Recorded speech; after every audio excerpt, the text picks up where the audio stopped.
Welcome, everyone. The September 1st special meeting will come to order. Before we will begin, I will provide some context for the meeting. During the week of August 23rd, a petition was presented to members of the Faculty Senate office requesting a special meeting regarding mandatory vaccines. On August 25th, the petition contained more than 5% of the members of the University Assembly required by the Faculty Constitution to call a special meeting. Therefore, on Wednesday, August 25th, the University Assembly was provided notice of the special meeting held today at 3 p.m. along with the resolution. Please see your agenda for the proposed resolution. The Constitution also requires approval from the Executive Committee of the date, venue, and modality in the voting process for the special meeting of the University Assembly. The following items had a majority vote by Wednesday, August 25th at 5 p.m., the virtual meeting location and the voting via Qualtrics. For this meeting to move forward, we must have 25.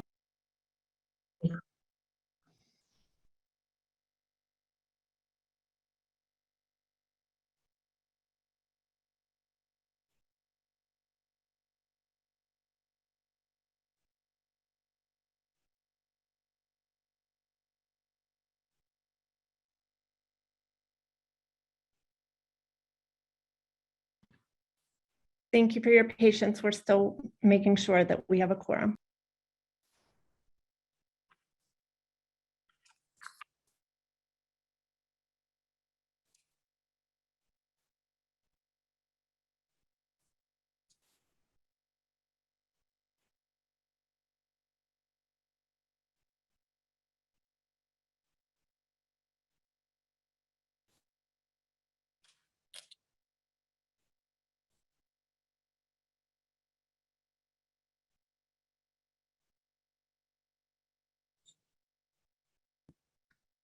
It looks like we are okay to move forward with a quorum.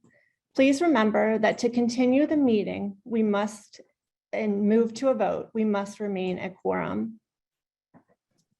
Please note that we have revised the agenda by switching the order of Rob Alsop and Jeff Coben's presentation. They will be then followed by President Gee. They are here to share data and the university perspective with us. There will be no questions and answers after the presentation. At that point, we will move directly into Jared Sims' presentation of the resolution. After the presentation of the resolution, we will hear from a list of people who registered to speak prior to the meeting.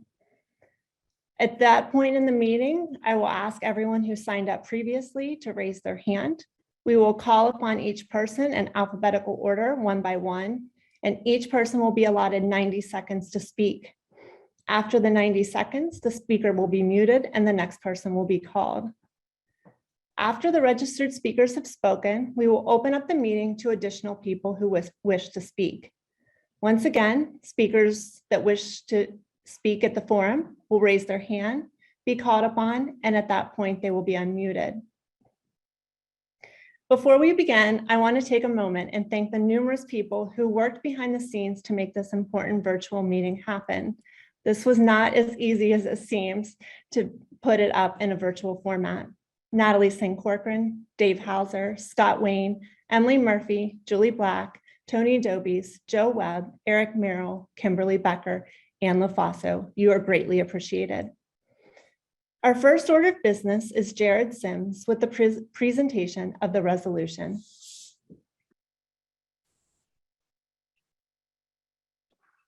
Hello, everyone. My name is Jared Sims. I'm a proud graduate of West Virginia University, and now I'm an associate professor in the College of Creative Arts.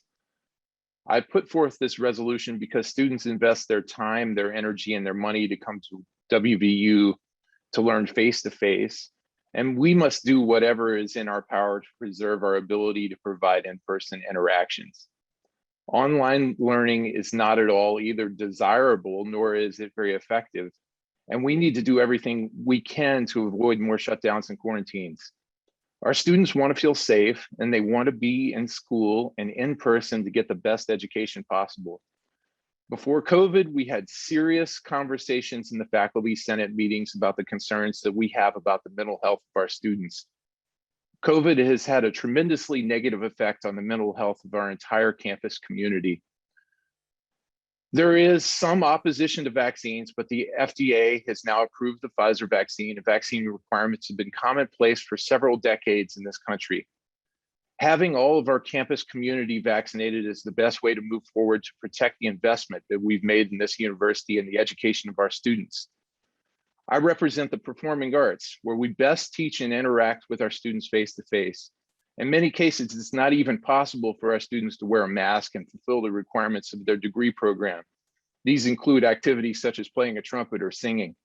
I feel strongly that it's negligent for us to allow unvaccinated individuals to be on our campus, given that so many of our students have to take their masks off to fulfill the requirements of their major.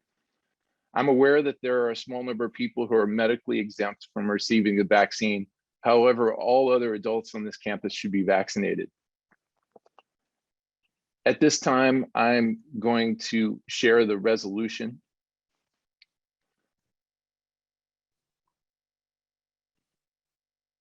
Whereas the Faculty Assembly affirms the value of an in-person residential experience at West Virginia University, whereas the Faculty Assembly affirms the value of offering educational opportunities in healthy classroom environments, whereas according to the Chronicle of Higher Education, at least 773 campuses have implemented vaccine mandates for students and/or employees.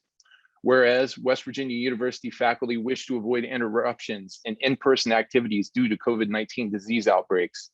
Whereas the mental health of many of our students, faculty, and staff is severely at risk if in-person activities are limited or suspended due to COVID-19 outbreaks. Whereas the Food and Drug Administration has granted full approval of the Pfizer-BioNTech COVID-19 vaccine as assurance that it protects or it prevents COVID-19 disease in individuals 16 years of age and older, Whereas the WVU health system has mandated that all employees receive the COVID-19 vaccine.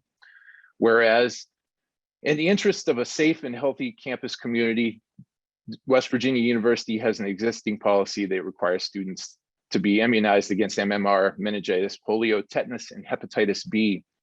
Whereas the Pfizer-BioNTech COVID-19 vaccine is free and easily accessible, be it resolved, the Faculty Assembly supports mandatory COVID-19 vaccinations for all students and employees with limited legally mandated exceptions.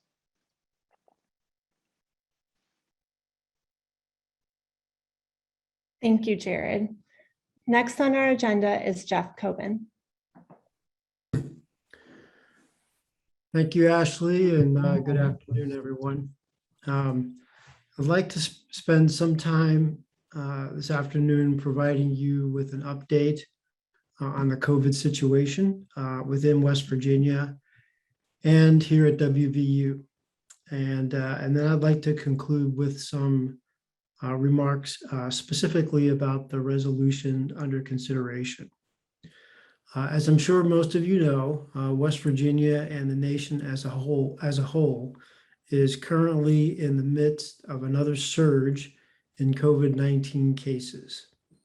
That surge is being driven predominantly by the emergence of the Delta variant and is overwhelmingly impacting those individuals who are not vaccinated.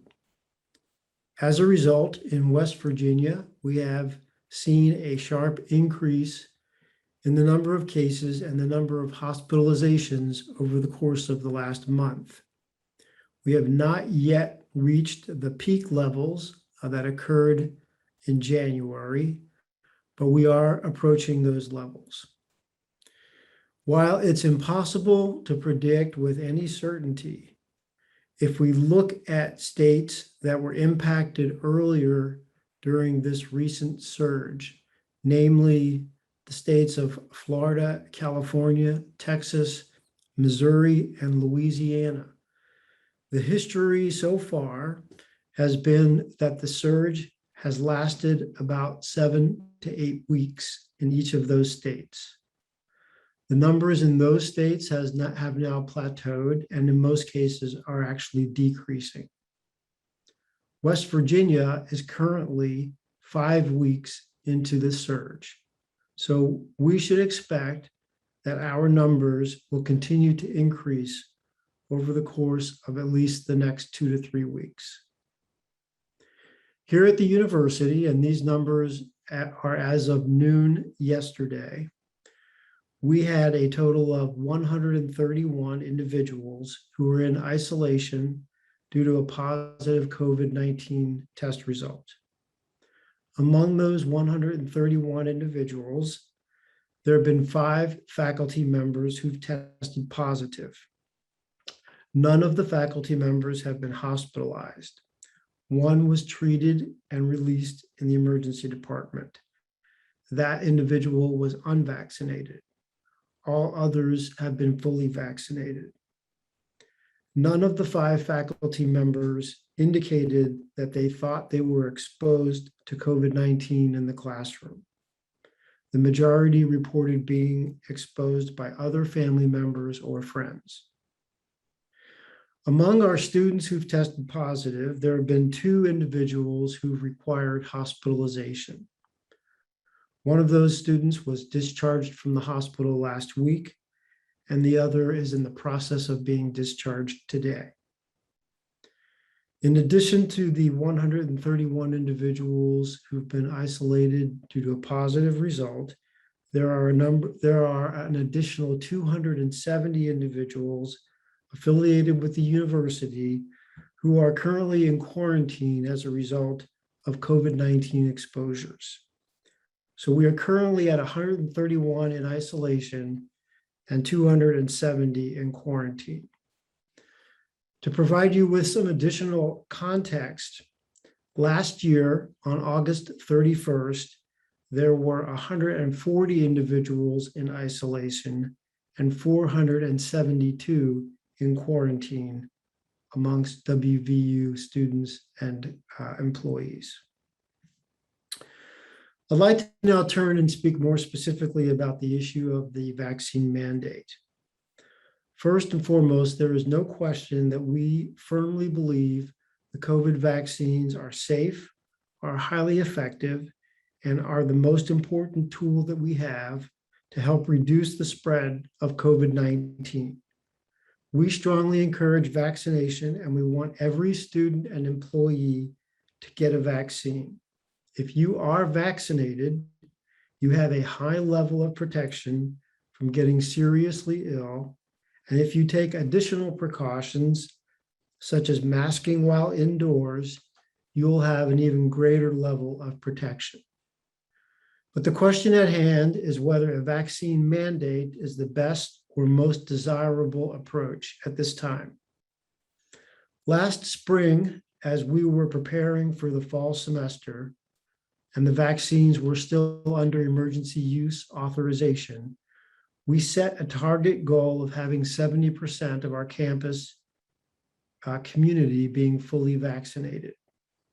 And we approached this by emphasizing personal responsibility and personal accountability, and also emphasizing that those who chose not to become vaccinated would have to contend with additional restrictions, such as regular testing and quarantining following travel. With this approach, we were actually able to achieve that 70% benchmark. Over 70% of our students and employees have verified that they are now fully vaccinated. Unfortunately, the increased transmissibility of the Delta variant has now required that we recalibrate those targets. We believe we now need to reach even higher levels of vaccine uptake. From a public health perspective, anything we can do to increase vaccine uptake would be a good thing. Although we don't actually have data on the real world effectiveness of a vaccine mandate on increasing vaccine uptake, I'm going to make the assumption that a vaccine mandate would increase vaccine uptake. So with this line of reasoning, mandating the COVID vaccine 19 would be a good thing. But there are two important caveats that I think we need to keep in mind. The first is that we are already 5 weeks into the surge in West Virginia, and getting everyone who is not currently vaccinated fully vaccinated will take at least another 4 to 6 weeks to accomplish. So the real world impact of this mandate may be much less than what we might expect or hope for. The second is that a COVID vaccine mandate cannot, in my opinion, be simply approached from a purely public health perspective.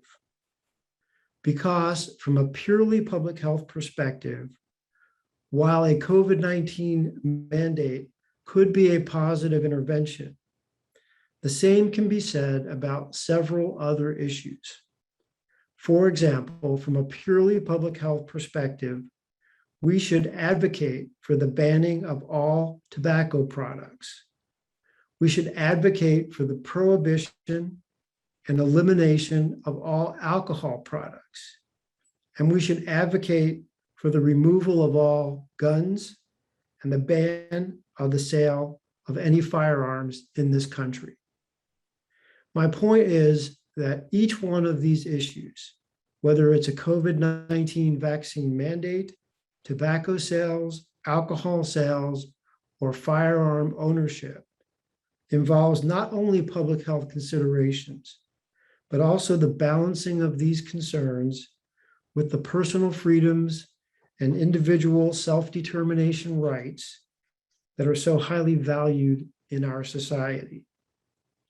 And I think it's very clear from what we see in the media and what we have heard from other constituencies of the university that we have not yet reached a point where there is an overwhelming or even a clear majority feeling one way or the other about COVID-19 vaccine mandates.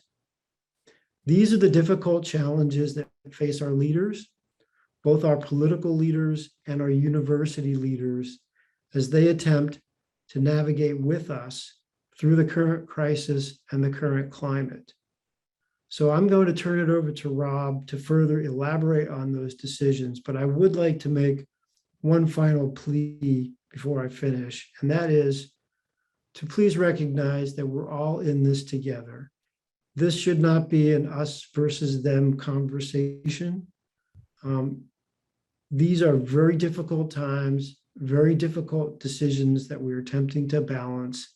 We undoubtedly will have differences of opinion, but we all need to support each other and pull together over these difficult days and weeks ahead. Thank you, Natalie. Thank you. Thank you, Jeff. Next up is Rob Alsop. Good afternoon, Ashley and faculty leadership. Thank you for the opportunity to spend a little bit of time chatting with you today. I really appreciate it. And, you know, Jared, thank you. I want to say that as I was listening to your remarks, I was struck by the shared and common goals that we have. The in-person experience, I think I've heard the president indicate how happy our students are to be back.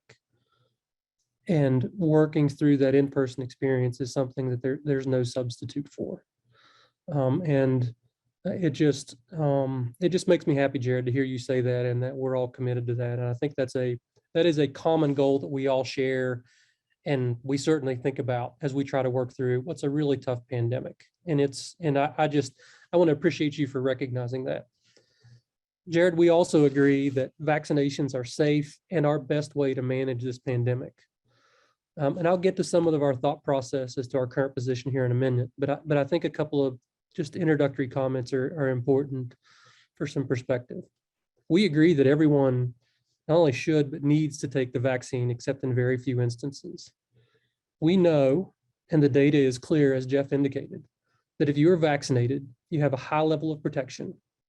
Now, while it's true that boosters may be needed for some of us at some point in time, or maybe all of us, the data is clear that if you have the vaccination, even a breakthrough case is much less likely to be severe. Again, we heavily favor and encourage vaccination, and we want every student and employee to get a vaccine.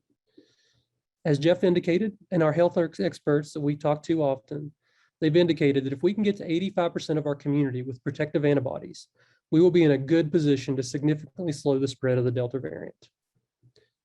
I know that there are a lot of folks that want the university to mandate the vaccine right now. We respect that line of thought and understand those who would like to do the mandate right now. We are also cognizant of the fact that our hospital system has mandated vaccines for their employees and for those who are providing patient care. I will note that the hospital has not, however, mandated for their patients, just as we have not mandated it for our students. Now, I also support, and we support and agree with what the hospital has done, but they're facing somewhat of a different situation. And I also understand that some universities have mandated vaccines for their students. We have to chart the correct path for WVU, and we are constantly reviewing and looking at the data. There is not, just restate this again, there is not a dispute on the need for vaccines. The big question, and the one that we have wrestled with as a leadership team, is what's the most appropriate way for our institution to get as many people vaccinated as is possible. We do not believe at this moment that a mandate is the best strategy. And as you consider this resolution, we felt it was important to give you the benefit of our thought process. At some point in the future, it may very well be that we get to the point where the best strategy is to mandate a vaccine for COVID-19. First, we do believe that our current strategies are being successful in increasing vaccination rates to get to that 85% or higher range. In fact, our students, as of today, 76% of them have indicated, or 75.91% to be specific, have indicated they've been fully vaccinated. And our faculty and staff are 73.46%. Moreover, our health experts believe that a significant percentage of those who have not been vaccinated likely have had COVID-19, and a portion of those are likely to have developed antibodies for further protection. And so, unlike some areas of the country and even our state, we are not struggling at the 50% threshold, but we are nearing that 85% mark. Second, we believe that a vaccine mandate at this moment would lead to several problems and angst in a number of areas. First, making a mandate after the start of the semester for right now would lead to accusations of a bait and switch and would cause angst for many of our students who may want to seek education elsewhere as opposed to getting a vaccine. And we have to ask ourselves, while we can give tuition refunds and manage our budgets, what do we do about the federal money that's already been drawn down? It'll be messy and confusing for our students. Additionally, many of our students have told us that when they came to campus, they felt a lot of pressure from their parents over the summer not to get vaccinated. And they're going through the process of getting acclimated and getting vaccinated once they're on campus. If we mandate a vaccine right now, there will be a significant amount of parents who are against the vaccine who will rise and get likely very active in opposition. We believe we need to let the positive trends continue. I know that many of you are like me and do not understand why anyone will not take the vaccine. And I believe that I'm vaccinated, my family is, my kids that are eligible are. I don't understand why anyone would make the choice. But what I can tell you from dealing with this every day is that the anxiety and the hesitancy is real. It's not fake, it's genuine in a lot of places. I've seen students walk up to a clinic, sign in, sit down, and get ready to get vaccinated, and then they just say they can't do it and walk out. The hesitancy is real, and we've got work to do to educate folks that it's the right thing to do. That same hesitancy is real for many of our staff. And right now, we are facing the same national trends and vacancy rates for our blue-collar jobs. A number of our workers are hesitant to get vaccines. And if we mandate vaccines for folks like our classified staff or our UPD, it will exacerbate an already alarming problem in terms of hiring individuals where we're already seeing 15 to 25% vacancy rates. And while we have to chart our own course, I do want to note that our governor has suggested that mandates will further divide a society at a time when we need to be coming together. And yes, we have heard from certain legislative leaders that they're likely to consider and perhaps pass legislation that will prohibit the mandating of COVID-19 vaccines for state employees. And finally, before I hit one more topic, whether we like it or not, there is a significant amount of mistrust in our governmental entities and a corresponding rise in protections of personal freedoms. And we believe that we have to be very careful and take the right strategies to reach out in terms of a common goal, in terms of education outreach, to fight through this mistrust. And if we don't do it the right way, we think we'll risk significant pushback further division, and spending a lot of negative energy when our vaccination rates are climbing. The second area I'd just like to hit on for a couple of minutes is what the penalty would be. And so the question is, are we really going to fire a faculty or a staff member who refuses? What happens if a faculty member is pregnant or attempting to get pregnant or has taking in vitro applications and doesn't feel comfortable with the vaccine? Now, I can tell you that the current WVU health system policies don't provide for an exemption in that instance, and there's no legal exemption against that mandate. Do we really want to force that decision at this moment? Or are we really going to kick a student out of school who refuses to take a vaccine? What if the student can prove that they just had COVID and prove that they can have antibodies? We're already requiring testing for unvaccinated students, testing approximately 25% of them a week with contact tracing, isolation, and a number of other mitigating strategies. I'll also note that West Virginia Wesleyan proposed a $750 fee if they didn't get a vaccination, but they already had to back off and reverse course. We're not saying no, never to a mandate, but what we're saying is that from our perspective, the better approach is right now to keep on the same path. We do believe that in time, vaccine hesitancy will decrease and it'll be possible to mandate it. Now's just not the time to do that. I'd ask you to give us the opportunity to continue to educate and work through with our students and our staff and our faculty to get to that 85% rate, which our experts indicate would give us significant protection to reduce the spread. And we'll reevaluate based on the data as we have the past, seems like more than a year and a half, but around that period of time. I want to reiterate again that we believe in the power of these vaccines and the medical miracles that they are. Everyone should get one. I understand how tough this pandemic is, how the faculty is being driven by a desire to keep the in-classroom experience, and how passionate you are about your craft. As Jeff indicated, we will get through this together, and I really appreciate your time to give some thoughts and perspectives about where the administration has viewed moving through this pandemic, and in particular as it relates to vaccines. And with that, I'll turn it back to you, Ashley, for President Gee. Thank you, Rob. Just a reminder that the speakers are not taking any questions. Once we get to the discussion and after the speakers that signed up ahead of time, we will allow for additional speakers to be in the queue. Please note that you must be part of the University Assembly to participate. We encourage everyone posting comments in the Q&A to share their thoughts and opinions when we open up for discussion. President Gee. Well, thank you. And let me just make sure that I am, yes, I am not muted. So Ashley, thank you very much. I appreciate it. And obviously to my colleagues, I want all of you to know that I appreciate the fact that we are having a chance to have this discussion together.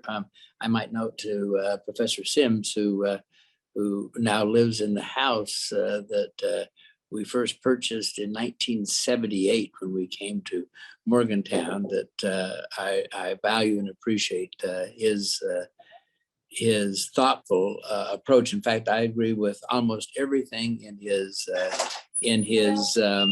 excuse me for just one second. I'm sorry, I'm in a hotel room, and so someone just came in with the ice. But I believe very strongly in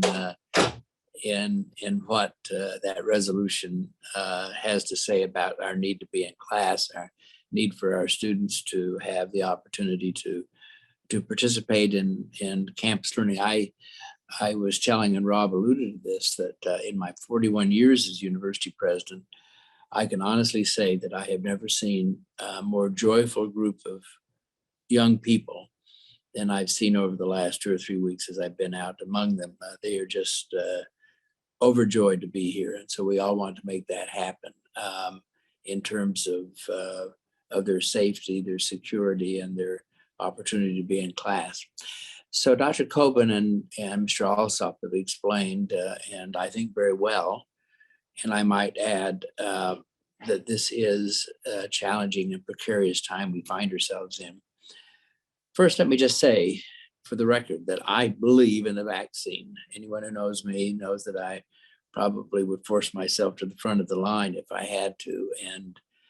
And I urge everyone who has not received it to get scheduled. In fact, I was with a group of students, and I go around and I say, have you been vaccinated? And one of them hadn't been. So I immediately took him over to the pop-up vaccine tent that was there. I'm not certain if he actually got it, but at least I showed him where it was.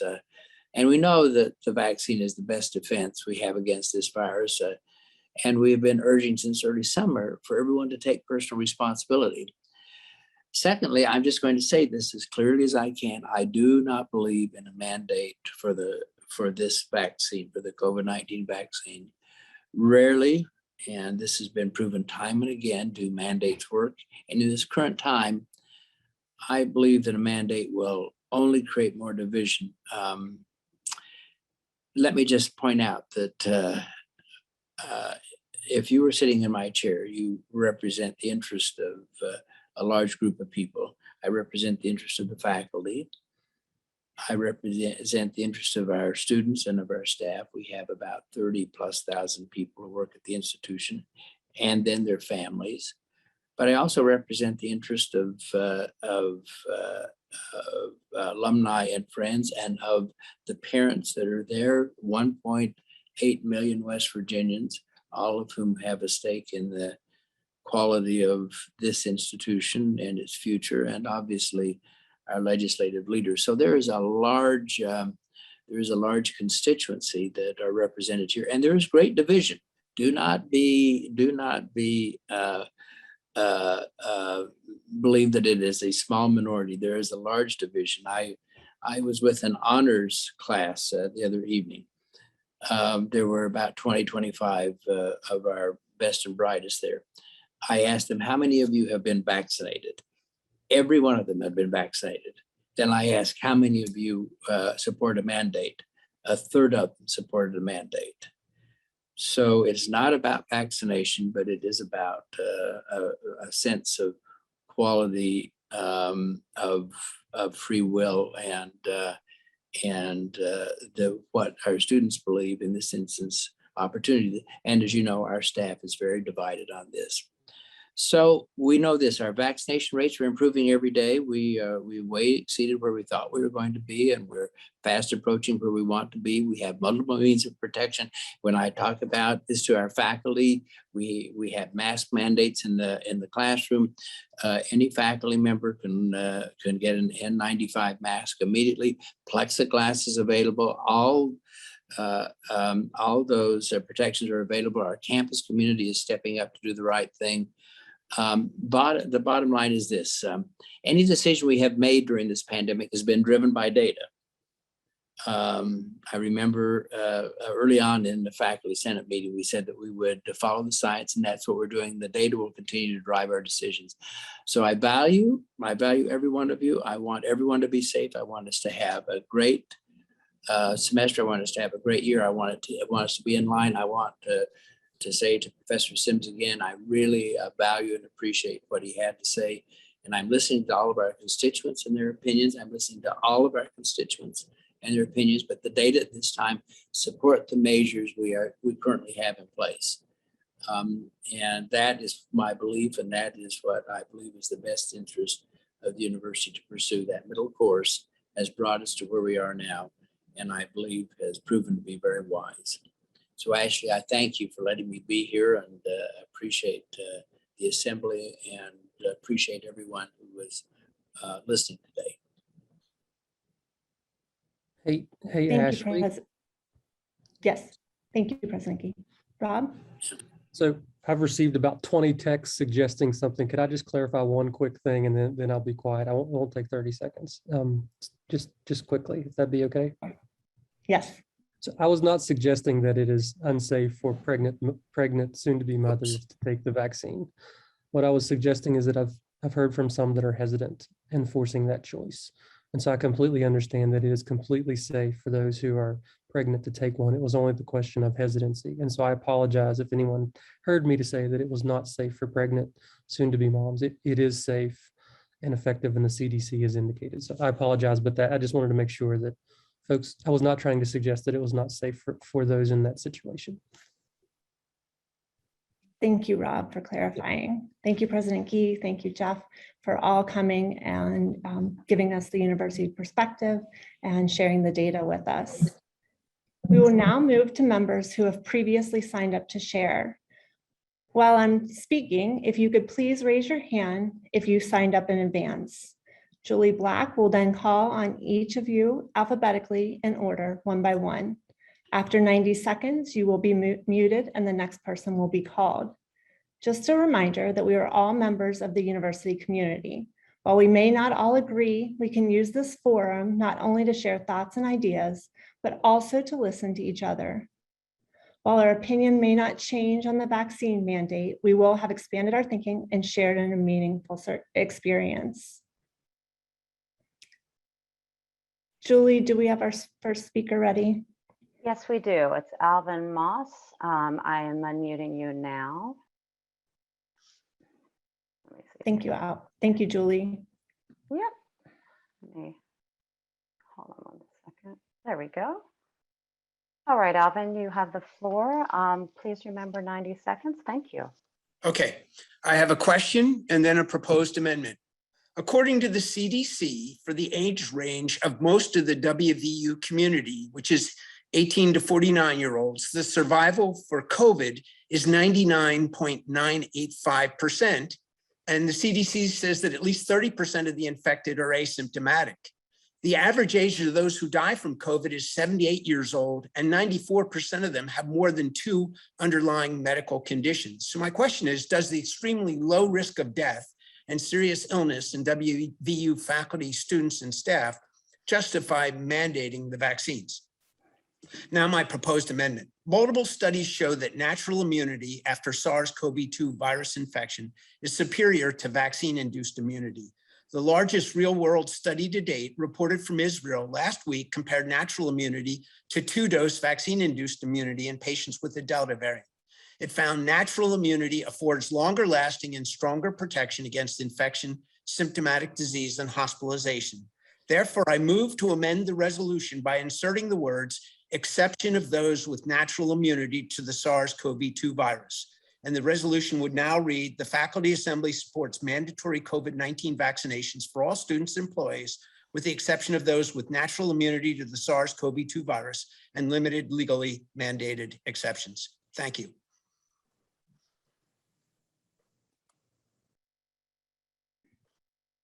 Is there a second to this amendment, to this motion?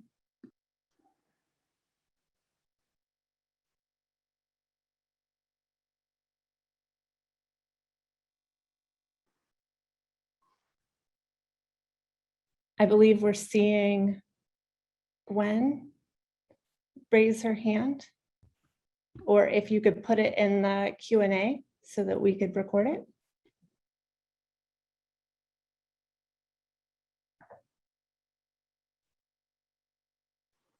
I see that Blake Mertz has seconded that, and Gwen Crum as well, and Scott Lee. Thank you. So we will move forward with a discussion. I apologize if you have already raised your hand to be in queue to speak. If you could lower your hands, and then you would raise your hand if you are a member of the University Assembly and wish to speak directly to this motion. Please note that per Robert's rules, you are only permitted to speak twice on one issue.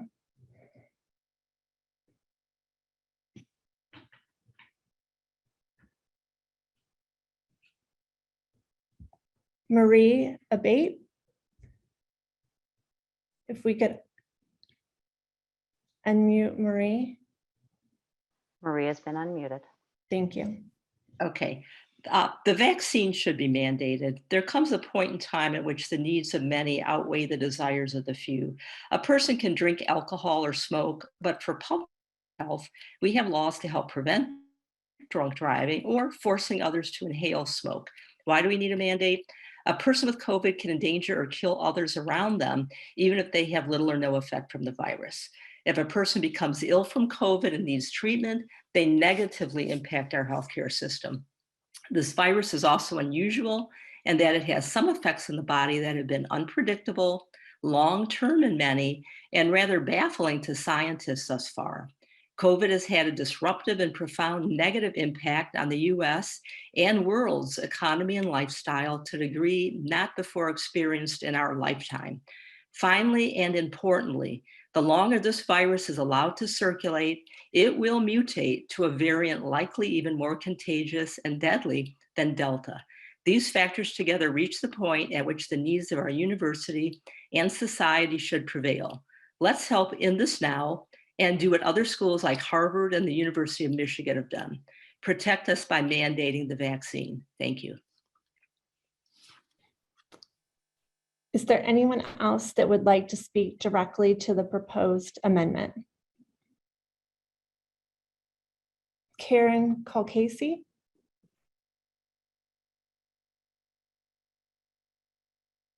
Oh, I lost Her Karen. hand just went down.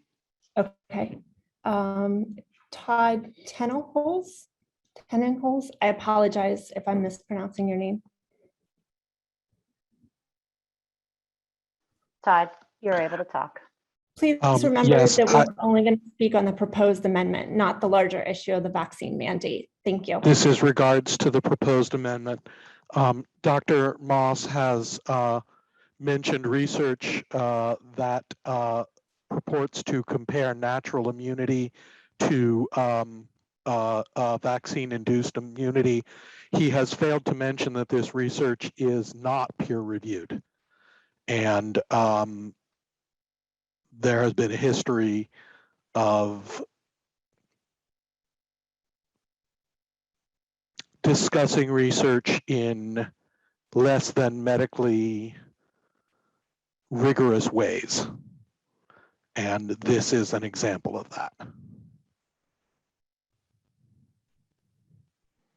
Thank you. Marie Abate again. This is your second time speaking. This is the last time you will be allowed to speak on this issue. No, I don't really have, I didn't want to comment on the resolution. I misunderstood before and thought we were just speaking in general. So my apologies. No problem. There's a lot going on. Dr. Moss, did you want to come back? Oh.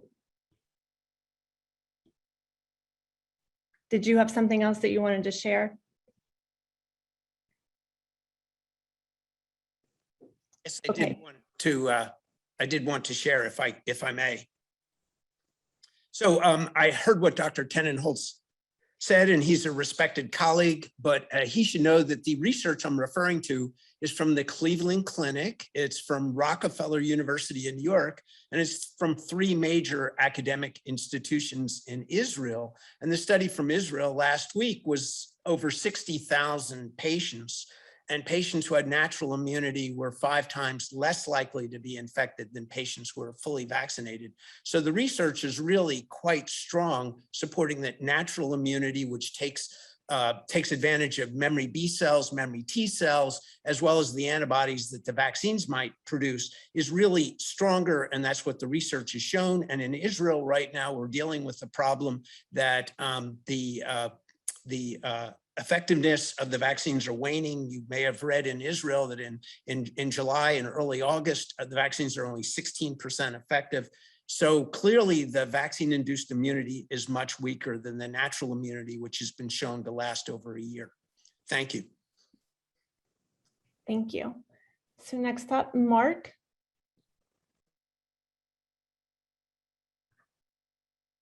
I think we would need Mark's full name. Okay. So perhaps Mark should send something in the Q&A as to who he is. Okay. Megan Gandy is up next. Megan, you're able to speak. Thank you. I'd like to propose an amendment to the motion. Instead of requiring... I'm sorry, just a moment. We're not able to do that per Robert's rules. Okay, I'd like to make a comment on the motion. Go ahead. I would like to suggest that it would be more useful to have people mandated to demonstrating a verified test of antibodies whether natural or through vaccines, rather than determining how people got those antibodies. So just like we're doing the COVID-19 tests to confirm positive or negative cases, I think that it would be more useful to have a test to confirm the presence or absence of antibodies and require every person to have those antibodies present. Thank you. Thank you. Up next is Jamie Toro.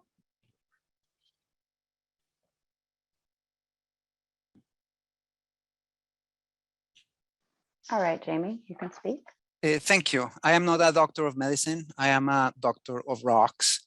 But it seems to me that this motion just adds a level of complexity to the whole process that seems unnecessary. It will require people to undergo testing to demonstrate their level of immunity. And really, what we want is protection. So if those people get vaccinated, I don't think they will suffer any harm. And so this will just, we will get the same effect. So I would say that we should oppose this motion and keep the proposals as is. Thank you. Up next is Brian Powell.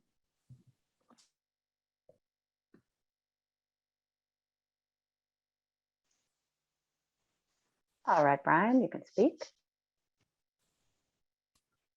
Okay, I would like to speak against the amendment. The CDC's Morbidity and Mortality Weekly Report from earlier this month had the results of a study out of Kentucky looking at people who had previously been infected with COVID, and they found that people who were unvaccinated and relied on natural immunity were twice as likely to be reinfected as people who then got vaccinated.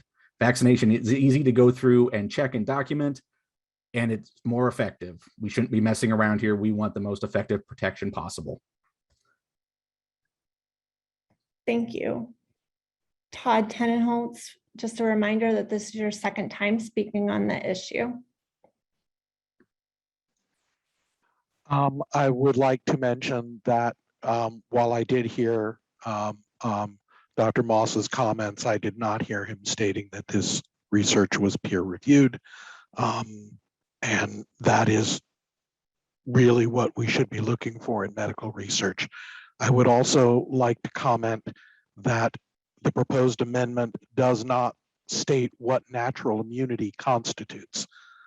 This would be a very problematic definition because there is no definition of natural immunity. Exactly what sort of a titer of antibodies would be protective is simply not known. And so it is not enough to simply say that someone has antibodies. You need to know that they have a protective antibody titer. And unless this amendment addresses that issue and specifically defines what a protective titer would be, which is again a medical unknown, it is essentially meaningless and allows someone to state, I have natural immunity under circumstances where that may not be correct. Thank you. Up next is Judith Wasserman.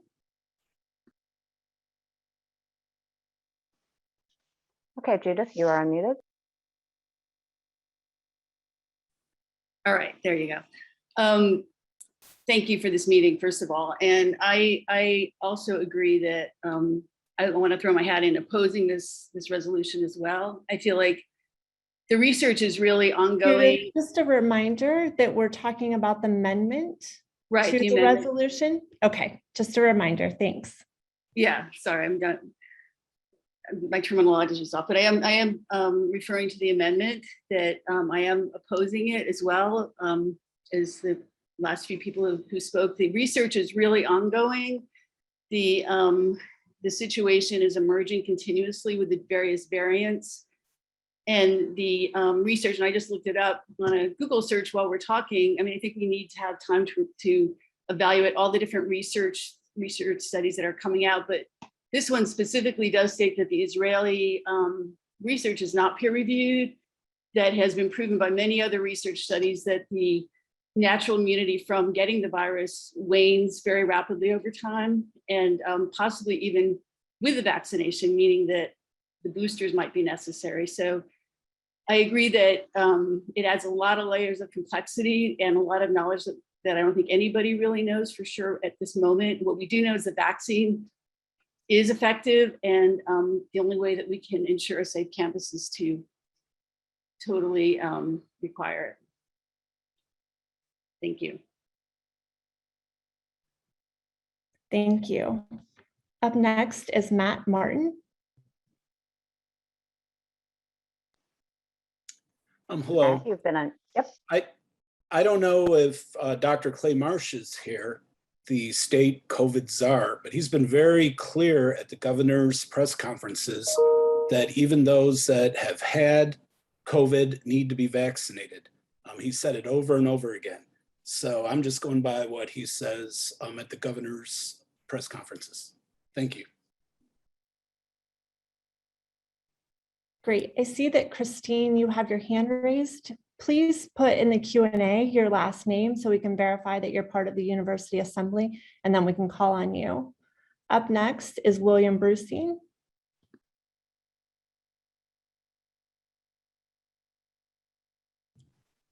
I'd like to All right, call William. Hi, I'd like to call the question.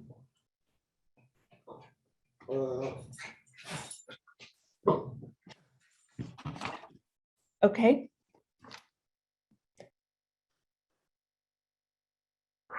I believe that we need a second to a call of the question. So if everybody could lower their hands.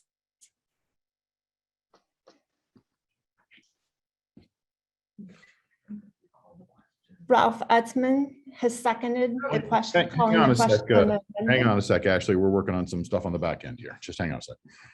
Okay, sorry.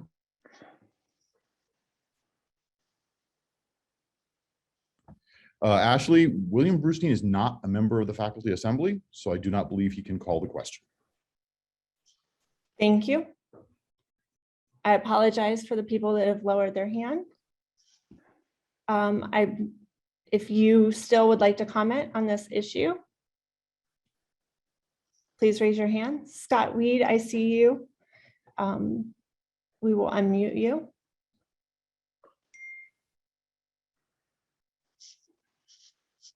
Scott's been unmuted. Thank you. Thank you. I want to address the mention of the Kentucky study, which was claimed and touted as natural immunity not being as effective as vaccination. If one looks at that report in MMWR, I guess, there is 5 limitations to the study. And the second one, and I'm reading it straight off, says persons who have been vaccinated are possibly less likely to get tested. Therefore, the association of reinfection and lack of vaccination might be overestimated. So the point being that there probably are more vaccinated individual or less vaccinated, more, I guess, tested individuals are not vaccinated than those that were vaccinated, which skews the numbers. So going back to the Israeli study that Dr. Moss has quoted several times, with a very large cohort from government numbers that are never peer reviewed, right? Just like what we have in our country, it seems to support strongly that natural immunity is as good or better than protecting against the vaccine. Thank you. Thank you. Up next, we have Blake Mertz. Okay, Blake. Thanks, Julie. Just a quick response, like at least to hopefully help the assembly. And I appreciate Todd's comments, even though I'm supportive of Alvin's amendment. Like just because something hasn't been peer reviewed doesn't mean that we should immediately discount it. And I think this Israeli study in this case is because it was just posted to a public archive last week. And that's pretty common for people in the hard sciences to post their results to an online archive early so that people can actually get access to those results. It doesn't mean that they're necessarily going to forego trying to get them peer reviewed. And I think, at least as far as the issue of natural immunity goes, there's plenty of other publications out there that actually support natural immunity being as effective or more effective than vaccination. Off the top of my head, I'd say there was a study out of WashU that came in Nature last January, I believe, that was already looking at this issue and showed pretty clearly that T cell memory was very effective for people that had been naturally immunized. So I guess I just urge everyone to, be open to the discussion about that instead of trying to come to generalized conclusions. And I think that kind of speaks to the bigger issue that I've had, at least with university administration, is Rob's comments on natural immunity was the first time that I've really seen university administration address this issue. And it's a personal issue for me because I spent 4 weeks recovering from COVID this spring. And so I just don't understand, why I would want to get vaccinated because I have natural immunity. But I think the other thing too is my interactions with university, staff that have been administering tracking for the database. Blake, it's been 2 minutes. Can I ask you to wrap this up, please? It's already been 2 minutes. I'm sorry, David. Yeah, I will. I just wish we had more of an open discussion about this because I think even though that it may be more complicated to implement as far as an amendment and tracking, it's worth it because it's a piece of positive data that we can use to track our path forward instead of just using a hammer hitting a nail approach with a vaccine mandate. Blake, I'm going to have to get you to stop there. Yep. Thank you. Thank you. Up next, it looks like Byron Utley. Please note that you need to have your full name in order for us to call on you to verify that you're part of the University Assembly. Thank you. Okay, Byron, we're ready for you. Thank you. Hello, everyone. I just wanted to say that while I 100% support our medical experts and their opinions, I would, however, like to kind of gently remind them that for many of their colleagues across the campus who aren't in the medical field, we do not have the luxury of being in a super sterile and clean environment, especially with students and coworkers who have a higher vaccination rate than probably the general population at this time. So I just wanted to kind of put that out there that many of us do not have that clean environment. I know our building only has one janitor for the whole building. So we don't get that sterileness that the medical buildings do. That's all. Thank you, Byron. Up next, we have Parviz Farmore. All right, Parviz. Hi, I'd like to call the question on the amendment. Okay, if everyone could lower their hands, we need a second.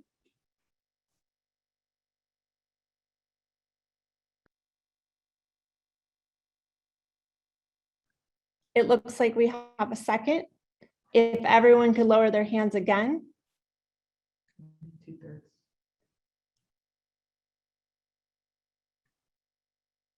And then we need a 2/3 vote to move forward. If you vote aye to closing the conversation, please raise your hand. Hang on, Ashley. We're still working on some stuff on the back end here. Sorry. While they're working on that, just a reminder that we appreciate your questions in the Q&A, but also note that we are a small group of people working on answering those questions. We are not medical professionals and we are not part of the administration. So if you have something that you would like to share, please raise your hand at the time that we open it up for everyone to have conversation. And everyone.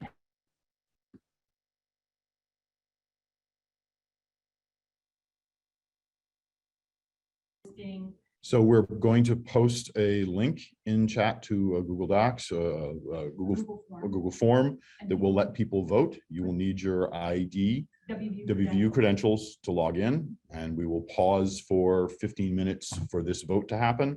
That will be on the amendment, and we will post the amendment as well so people can see what it is they're voting on. Yeah, and they need to be logged in the mix.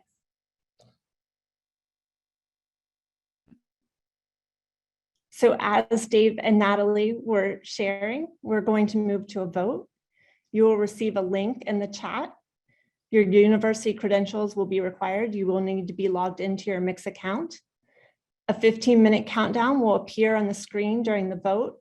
At the end of the countdown, we will return to the meeting and finalize the vote. Please check your chat. Okay, sorry about that. We just wanted to make sure that we had all the numbers correct. We had over a majority pass the vote. So it looks like we can move forward with the resolution that was presented by Jared Sims initially. It was 77%. So we will return back to the original people that registered for speaking. So if everyone could lower their hands. And then if you registered to speak and you have not had an opportunity to do so, please raise your hand again.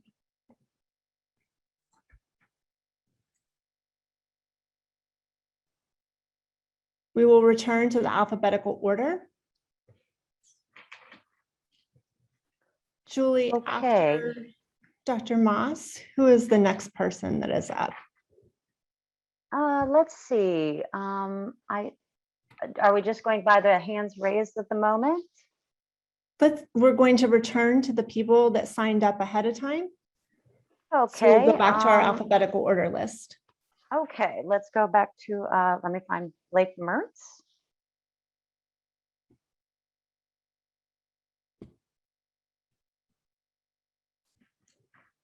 Blake, if you have more to say, you have the floor. Yeah, Julie, thanks for giving me the opportunity to speak. I pretty much already said what I wanted to with Alvin Moss's amendment, so I'm gonna give up that time so other people can speak their piece. Thank you. All right, thank you. Up next. All right, next is Byron Utley. You have been unmuted. Hello, thank you.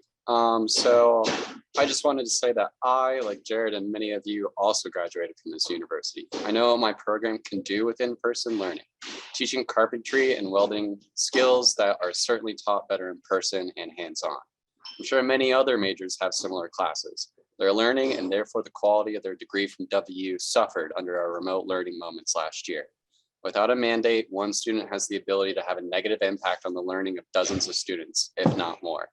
If we cannot offer the full quality education, then what is the student's reason for coming here?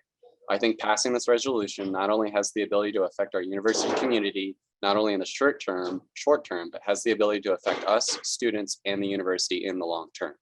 Given that faculty have had to rise to the challenge of changing learning environments and policies for the last 18 months, I don't think that telling us that this will be a quote headache for upper management and others is a legitimate excuse.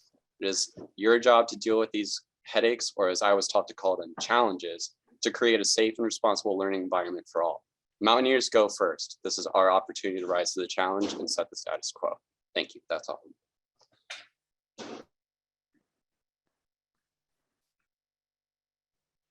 Thank you. Up next. All right, we have Christina Fattori. You've been unmuted.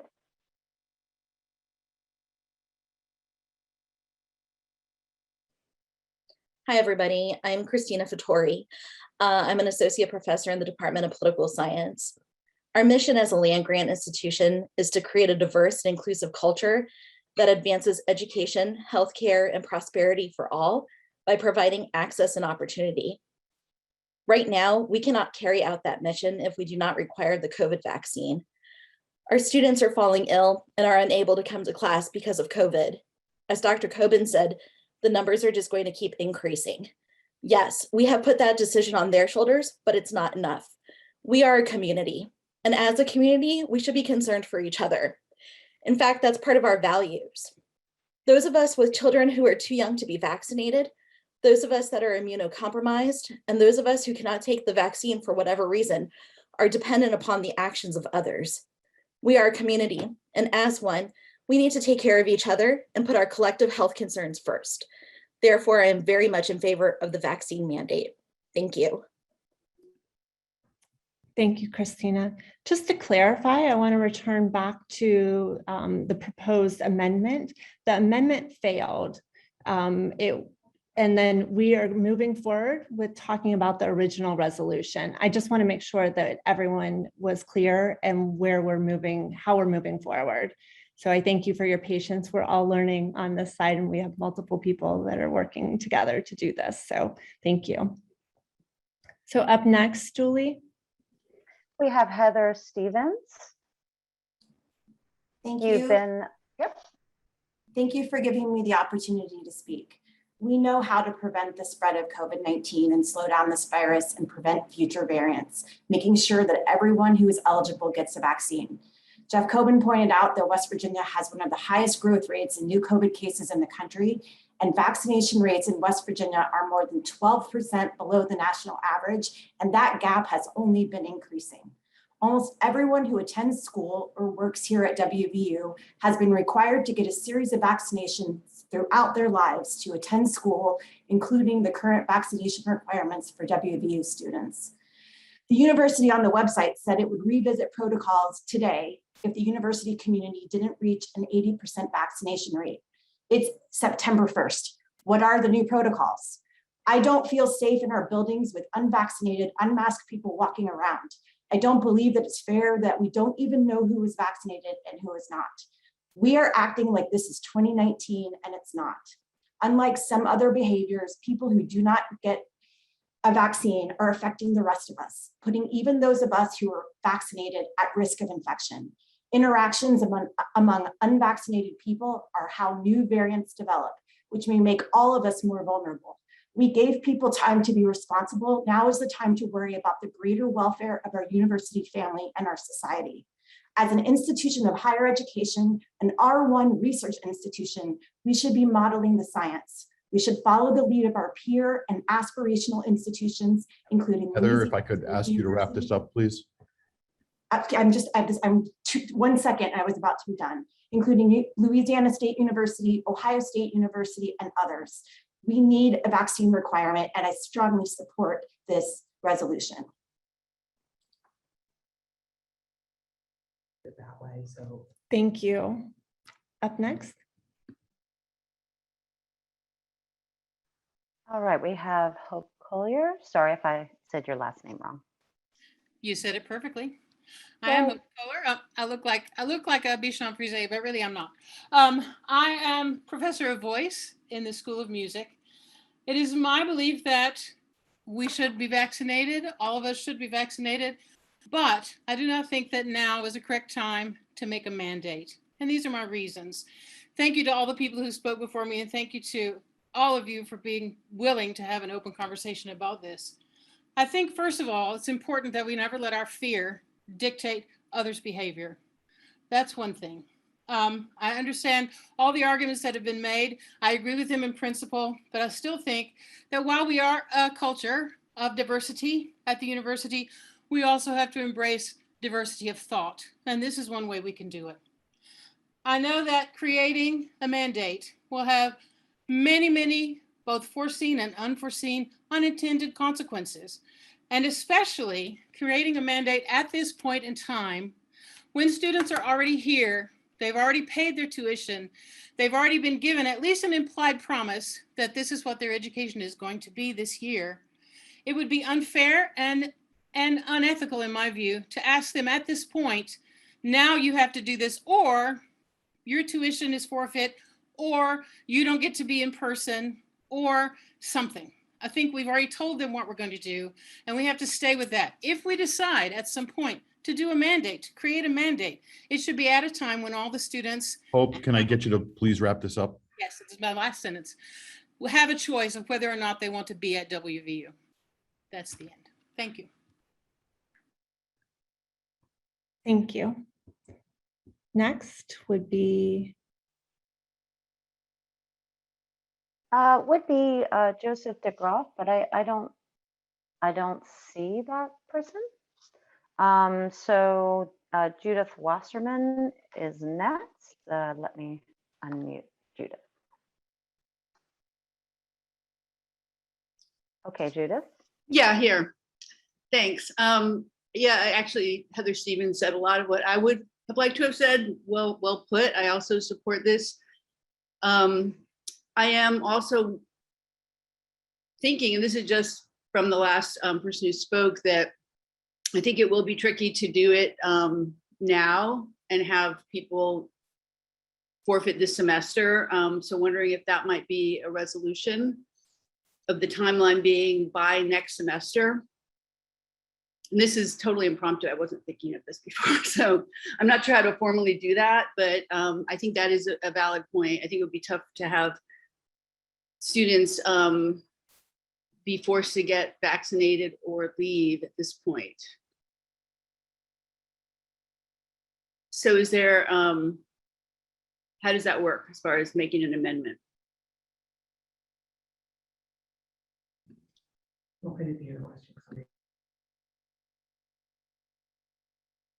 Hello?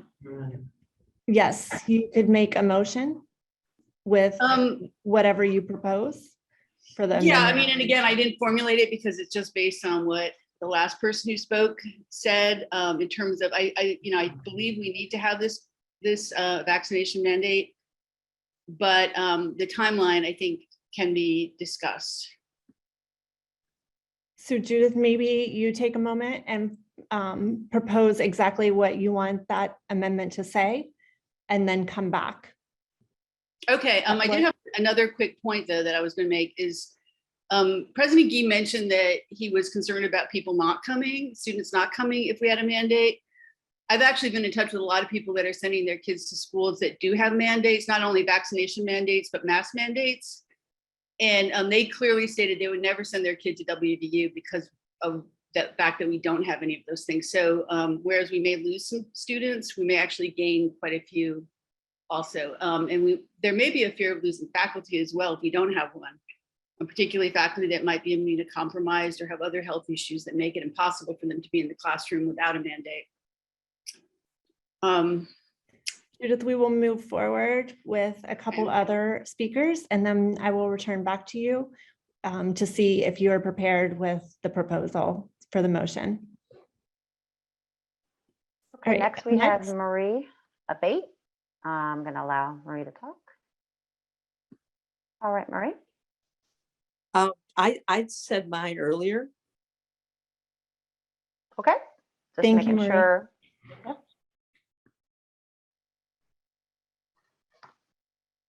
And we have Scott Weed next. Okay, Scott. Thank you. Scott Weed, Associate Professor, Department of Biochemistry, School of Medicine.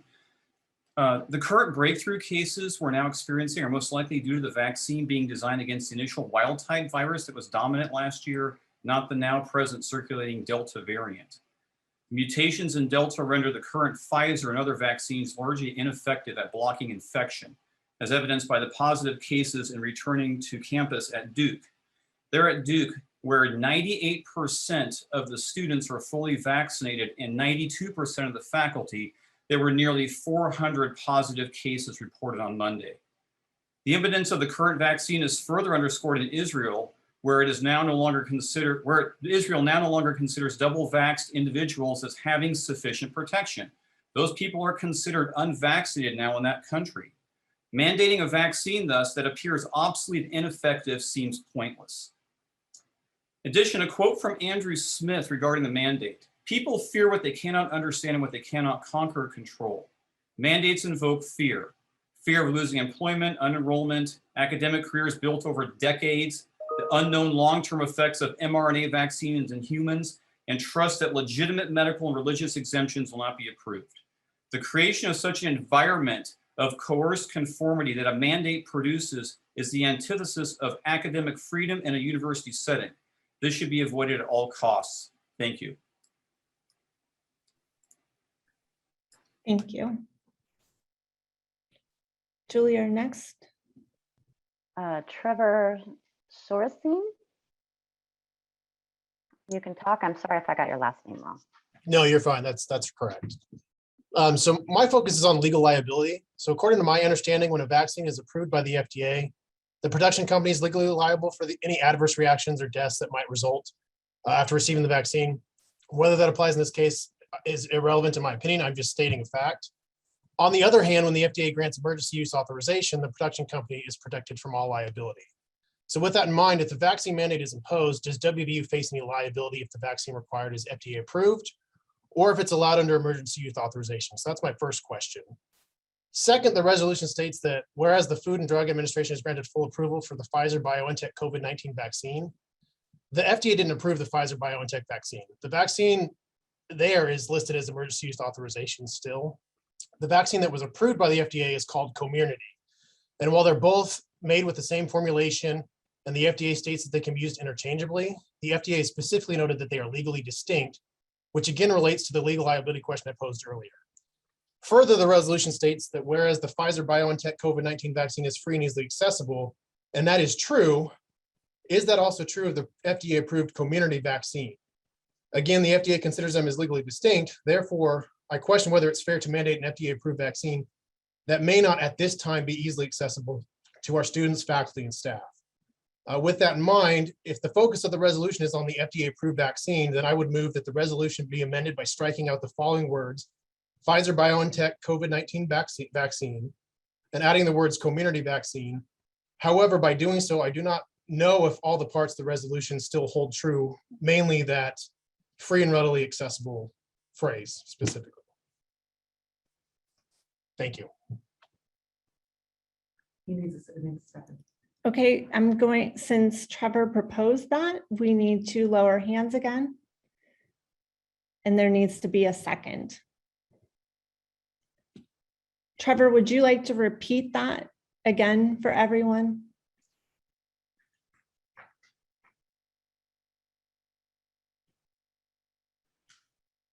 Trevor, I'm trying to unmute you here.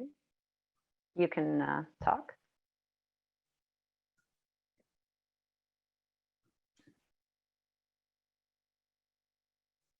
Trevor, would you like to repeat that again for everyone?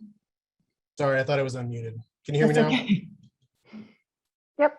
Okay, so I move that the resolution be amended by striking out the following words: Pfizer-BioNTech COVID-19 vaccine, and adding the words Comirnaty vaccine.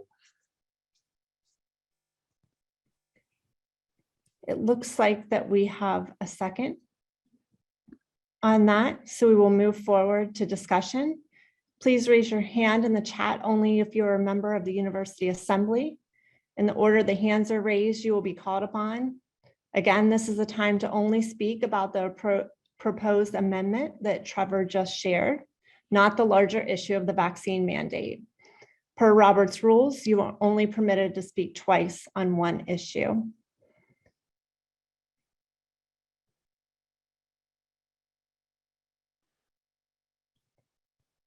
Heather, I see your hand raised. Yes, Okay, thank Heather. you. If the concern is whether the language is precise, would there be a way for us to say FDA approved vaccines and move forward? Because other vaccines could get full approval in the near future. Heather, is that a friendly amendment? I'm not in support of the actual amendment. I'm just trying to suggest a way if the concern is that it's not, the language is vague or not precise, perhaps if we could do something to make it so that it doesn't have that issue. It's okay, you can still move forward with a friendly amendment. Okay, so my amendment would say that I don't know how to exactly amend what they're suggesting, but just to the resolution itself, say FDA approved vaccine and just move forward with that. Trevor, we need confirmation that that is okay with you. Yeah, FDA approved vaccine works for me. Okay. So we would now move to discussion. It looks like Andrew Rhodes has his hand up. Go ahead, Andrew. Hi, yes, can you hear me? Yes. Yes, I was actually going to suggest the same thing, that instead of saying a specific type of vaccine that, with the number of vaccines that are available on the market, whether unapproved or in the process of being approved, that I agree that it would be a good move to say that any FDA approved vaccine should go under this amendment. So I am in support of the friendly amendment proposed by the previous person. That's all. Thank you. It looks like at this point, there are no other hands raised.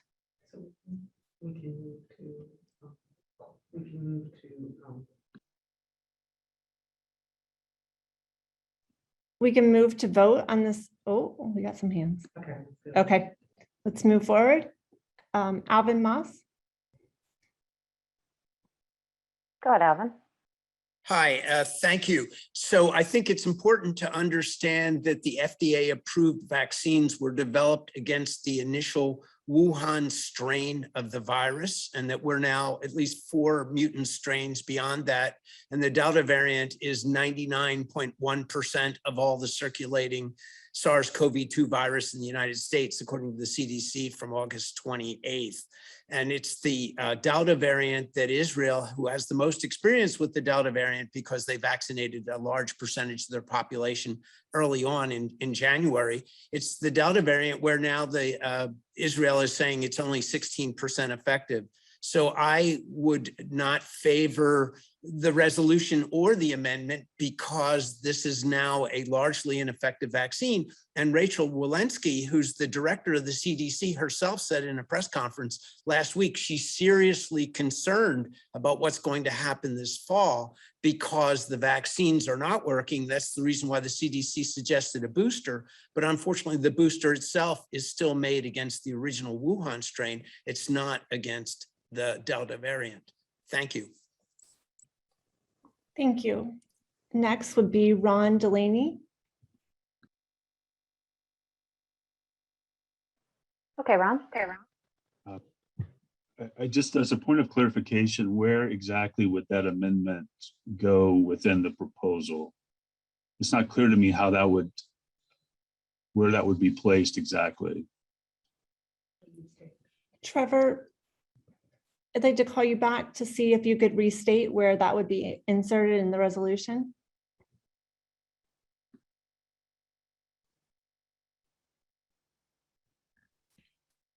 Ashley, it would affect the language at the very end where it says be it resolved. So just before be it resolved at the very end.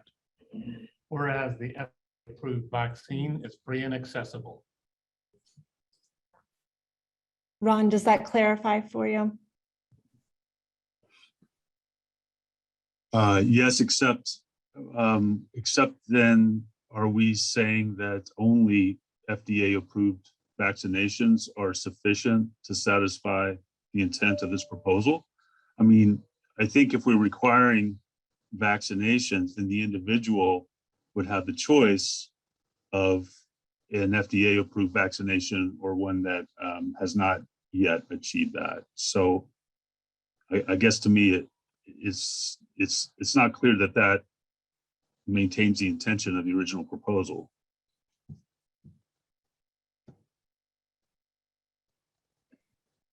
Trevor, could you please clarify that that's okay based on the information that Ron has just shared?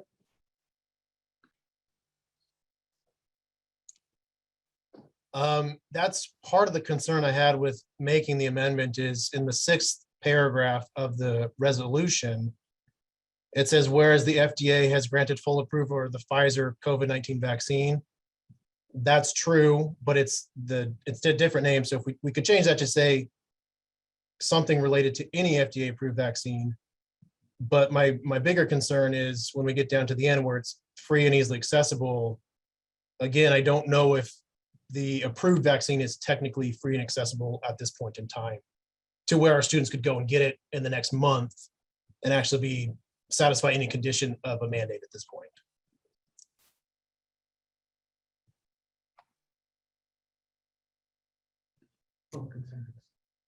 Could we come up with language that would satisfy both concerns? Ron, Trevor, Harris, or Heather?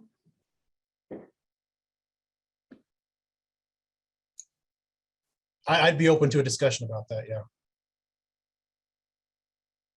Again, the whole purpose of this was for me is the legal liability. Is there any legal liability to the university with FDA versus emergency youth authorization? And so that's why my focus is on making sure that if we're focusing on FDA approval, we make sure that the mandate is tied to that FDA approval vaccine or any vaccine that's been approved by the FDA.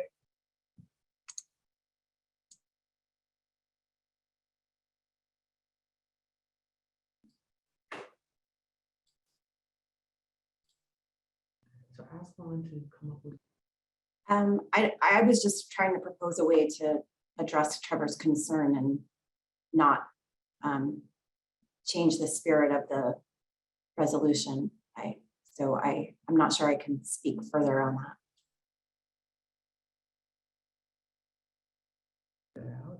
And to come back. I guess it's sorry, just to kind of reiterate, if the idea is to do a vaccine mandate, that's one thing we could vote on. Like that's kind of what this is about, is a vaccine mandate. However, if the idea is to focus the mandate on the fact that Pfizer has an approved vaccine, I think the mandate that we have proposed to us at this point in time doesn't satisfy all those conditions of the available vaccine that's been FDA approved. Trevor, could you work with Ron and Heather to come back with language that we could put forward? Sure. Okay.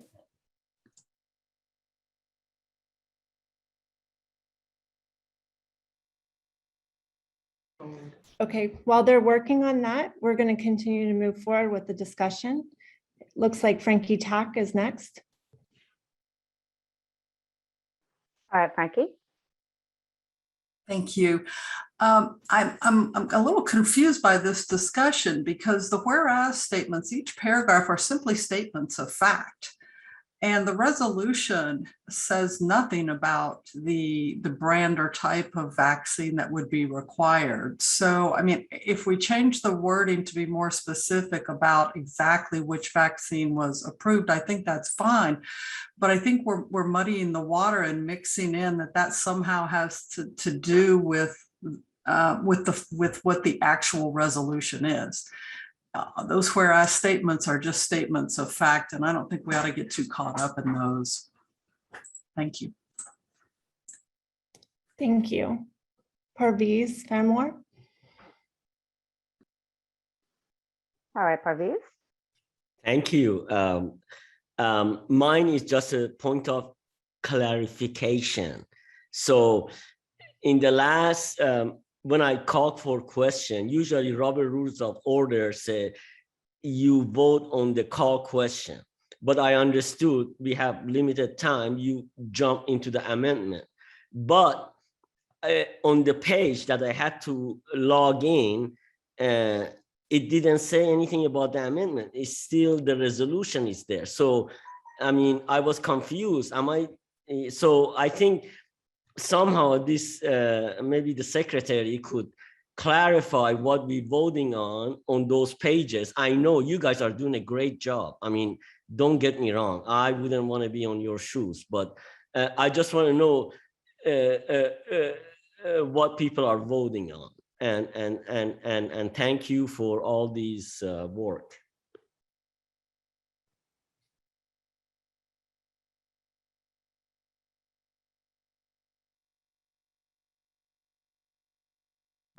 I'm going to pull in Ann LaFaso, our parliamentarian, to address this, Parviz. Thank you.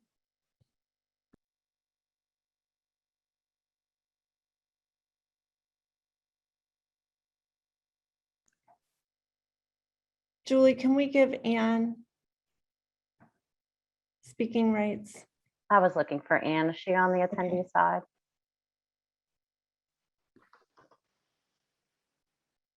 Is it Anne Marie Hibbert? Is that who I'm looking for? LaFaso. LaFaso. L-O-F-A-S-O. I don't see her there. Is she on the panelist side here? Okay, Anne's going to come over to mine. Just one moment. Thank you.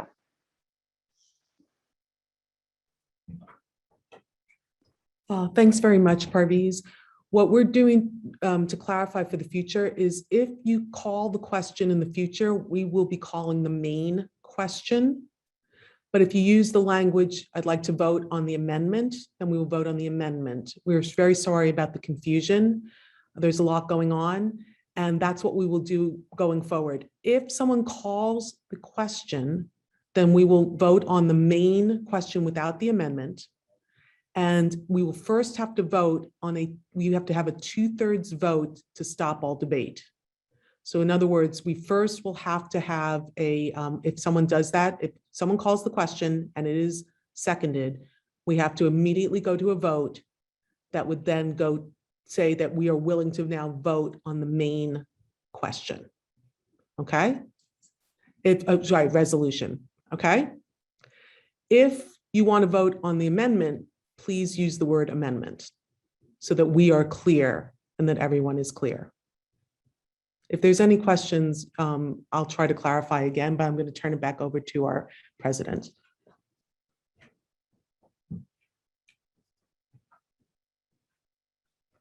Thank you. Thank you, Anne.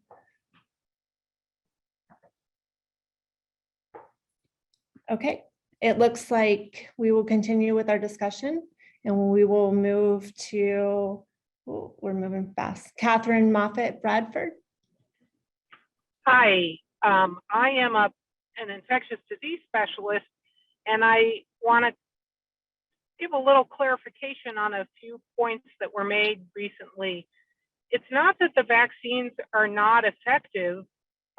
We have this new Delta variant. Probably the reason that many people are getting breakthrough disease is the time from which they were initially vaccinated.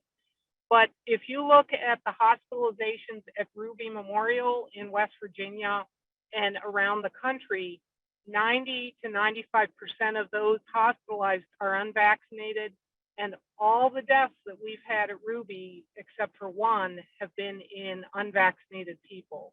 Now, we don't want hospitalizations, we don't want sick people, but I think you've got to clarify that these vaccines are the best treatment that we have for COVID-19. So that's what I have to say. Thank you very much. Thank you. Up next is Andrew Rhodes.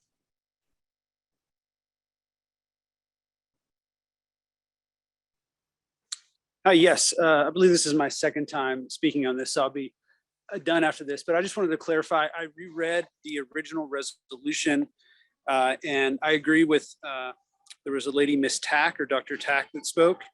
That, yes, these are just statements of facts. So the last one, it says, whereas the Pfizer-BioNTech COVID-19 vaccine is free and easily accessible, be it resolved, the faculty assembly supports mandatory COVID-19 vaccinations. It does not state that it has to be a specific vaccination. It's just any vaccination for COVID-19, not specifically the Pfizer-BioNTech one. So I just wanted to clarify that for myself, mainly for myself and hopefully for others, because the resolution does not call for everyone has to run out and get the Pfizer vaccine. It's just you received some vaccine,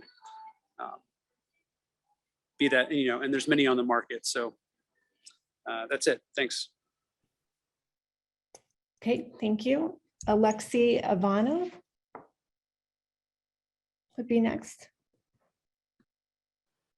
Okay, Alexei. Can you hear me?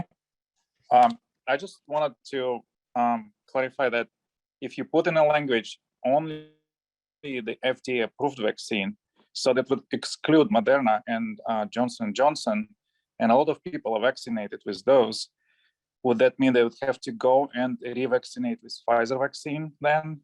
So that's the legal language that we should, take into account. And in general, I would, I'm proponent of incentives rather than prohibitions. For example, can we withhold any financial aid for students that are not vaccinated, for example.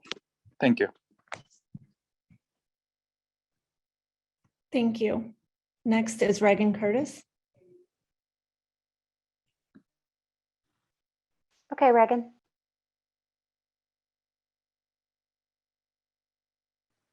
Reagan, you can unmute. Okay, sorry about that. I've been looking at the FDA websites and it does not appear that these are legally distinct. First of all, it's that Comirnaty is the trade name for what we've been calling the Pfizer biotech. But I would also add my agreement with others who have stated that this, the resolution doesn't specify a particular vaccine. And I would say, I think we should keep it that way.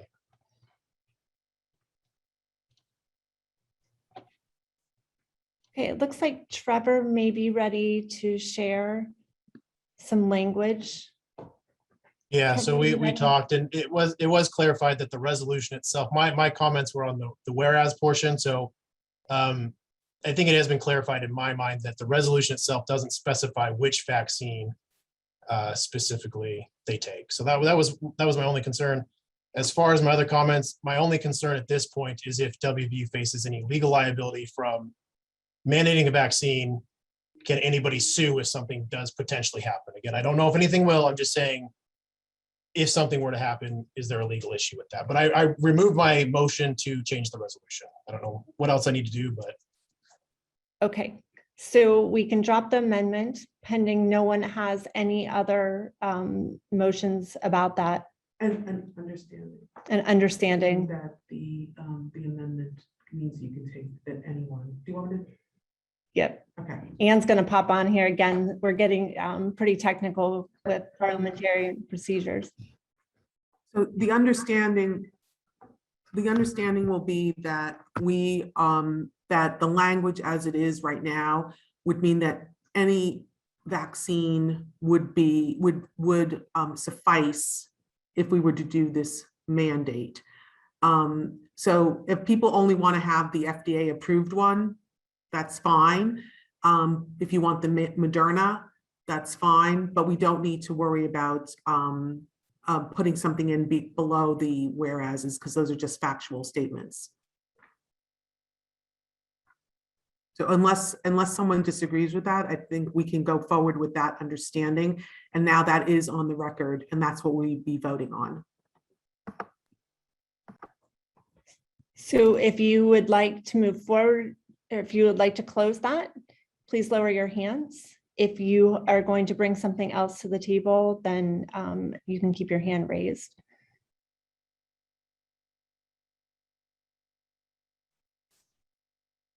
Okay, it looks like we still have a lot of people that have their hand raised. So we will continue the conversation about. Unless Trevor wants to withdraw the amendment. Unless Trevor, you wish to withdraw the amendment. I'll withdraw the amendment.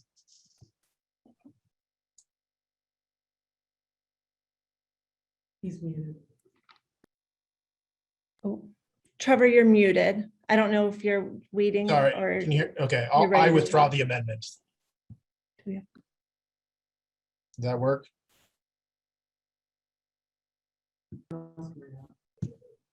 I officially withdraw the amendment. Can you hear me? Trevor, we can't hear you. I can hear him. Yeah, I can hear him too. So, and I know he said he wanted to withdraw the amendment. Okay, I'm sorry. We were just, apparently I was having some technical difficulties on my end. Okay, it looks like we do not need to vote on the amendment. So we will return back to our discussion.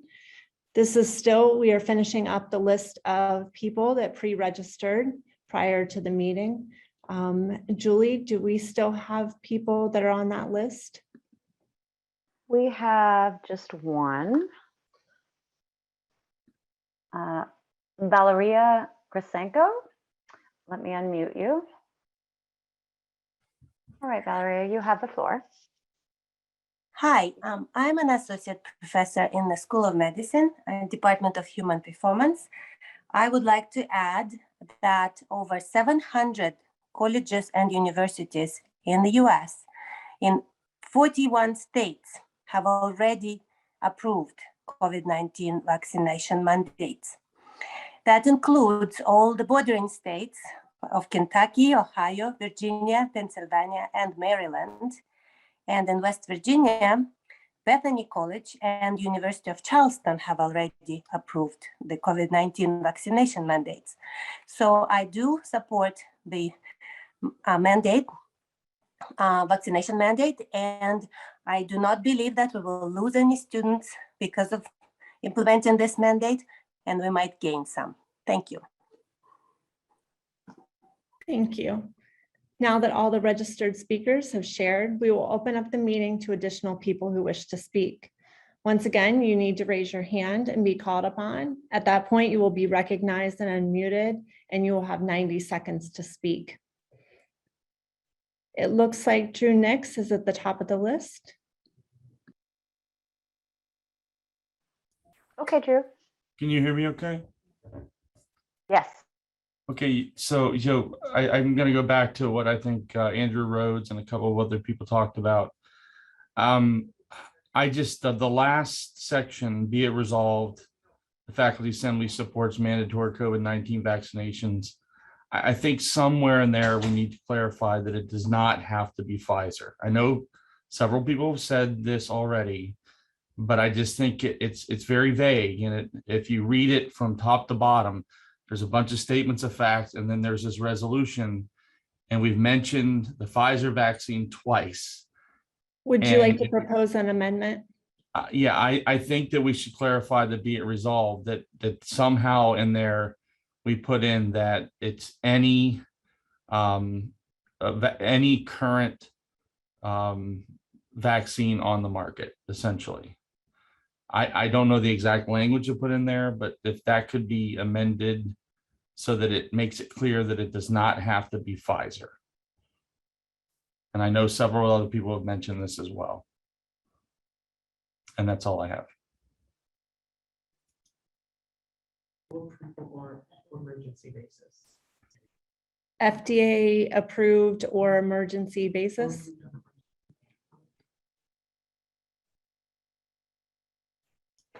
Sure, I think that would be fine. Okay, we need everyone to lower their hands again. Is there a second? And see if there's a second. It looks like we have a second. If everyone would lower their hands again. Please raise your hand in the chat if you're a member of the University Assembly, and you will be called upon to discuss the proposed amendment, not the larger issue of the vaccine mandate. So it looks like Louis Honecker is the first person.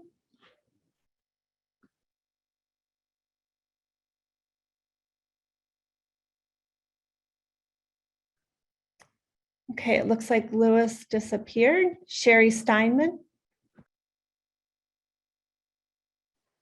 Okay, Sherry. Hi, I would like to call the question.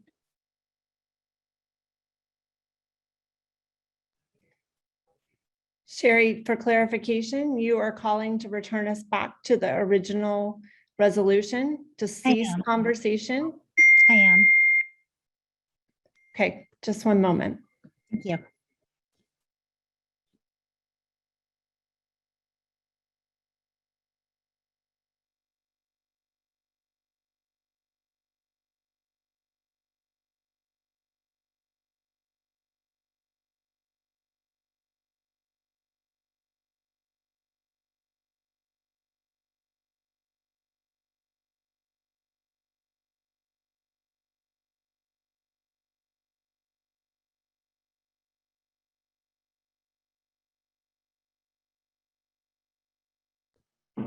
Okay, at this time, everyone must lower their hands. Do we have a second? Sherry has called the question. We need a second to move forward.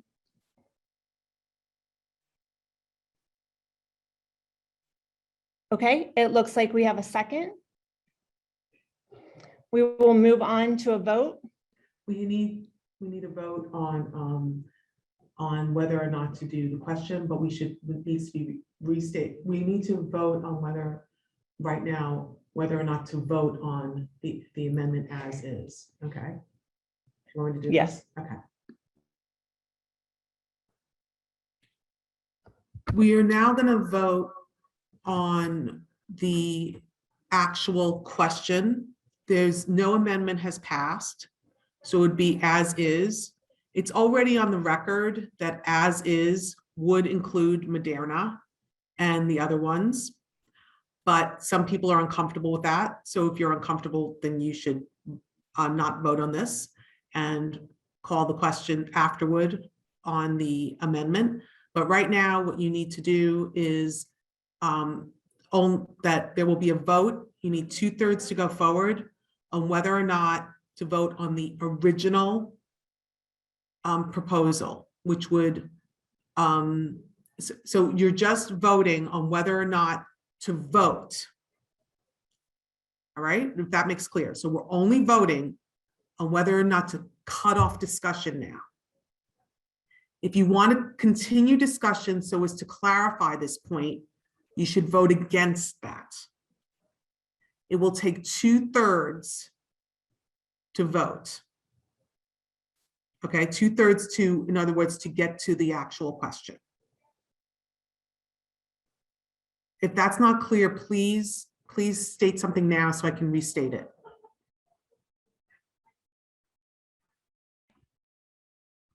And just to be clear then, we need a 2/3 vote to cease debate and move to a vote on the resolution.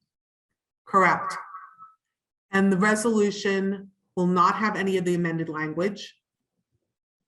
So if you want to try to get the amended language, you need to vote against that.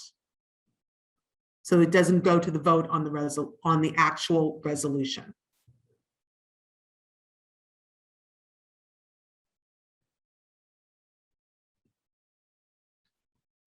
Sorry, we're just trying to be absolutely by the book and trying not to make any mistakes. So there are hands raised. I don't know if There's no discussion. If there's any clarification, we cannot discuss this. There's no discussion on this point.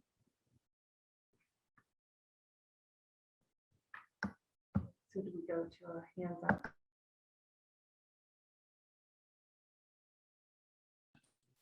Okay, at this time, please lower your hand and we will go to a hands up vote to cease discussion. 1 second while I clear all hands, and Again, I we ask that need everybody a please 2/3 keep your vote hands for this to move down. forward. Sorry, can you hear me, Ashley? Ashley, I'm going to lower all hands. I'm asking that everyone please keep your hands down, then vote. Lower your hands, please. I'm going to lower all hands, and then we'll ask you to raise your hand if you want. Okay, thank you.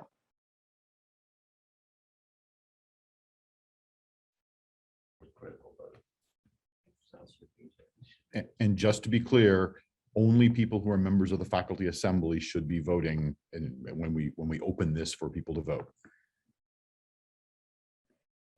Please remember that if you are not a university assembly member, you are not permitted to vote.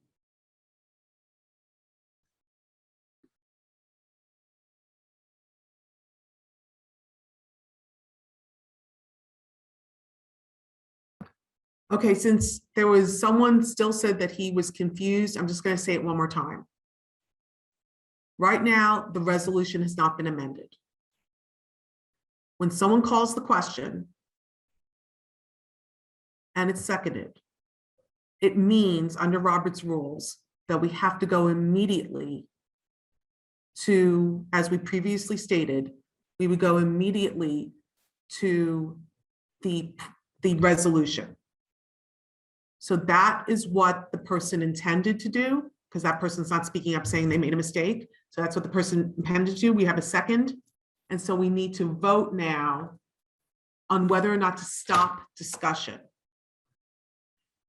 If we stop this, if that passes by 2/3, then we will immediately go to the unamended the unamended resolution and vote on it.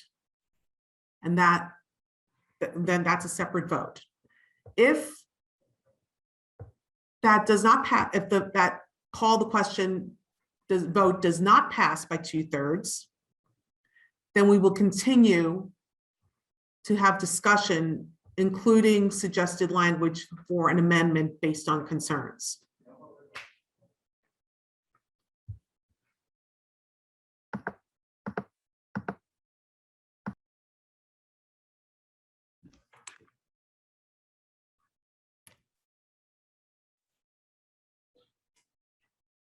You should be voting now by raising your hand.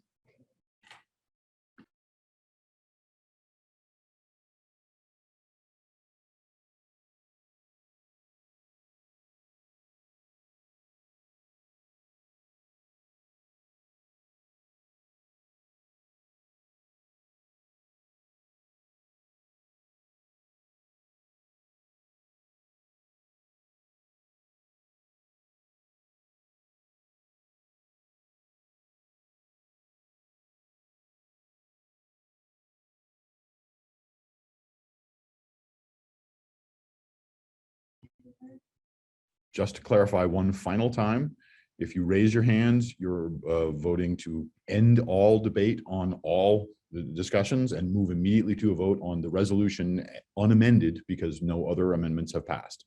So again, if you raise your hand at this point, we're voting to cease debate and move to a vote on the resolution.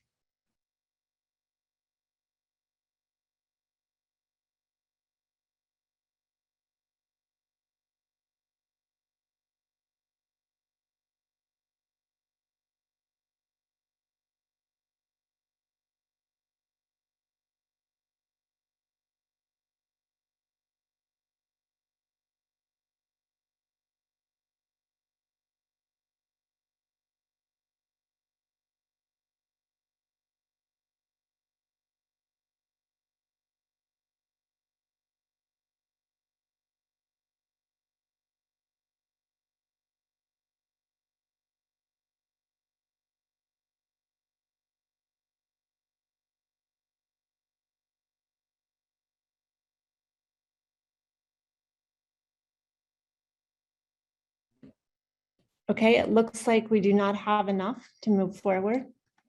So we will continue with our discussion. So you can lower your hands. And Judith Wasserman is next.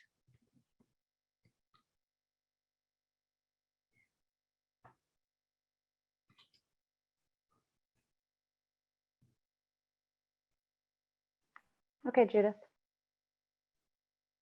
Okay, so I have the resolution regarding the timeline. I think it's important both to be fair to people that are here, but also to have a limit as to how long we can go without implementing this resolution. So the amendment is, whereas all students, faculty, and staff must be vaccinated by January 1st, 2022.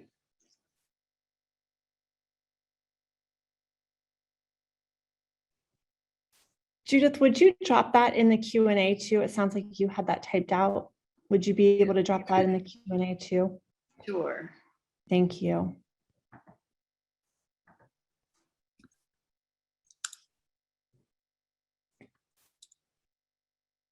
Are you proposing this as an amendment for confirmation?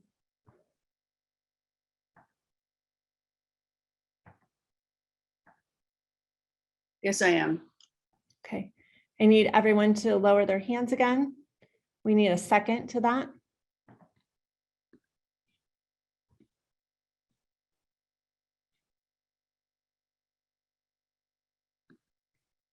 It looks like we have a second. So please lower your hands and we will go into discussion again.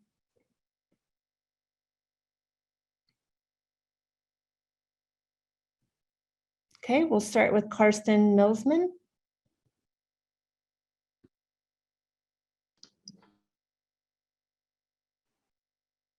Okay, Karsten.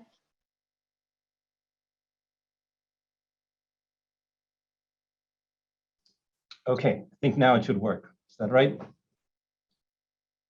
Yes, we can hear you.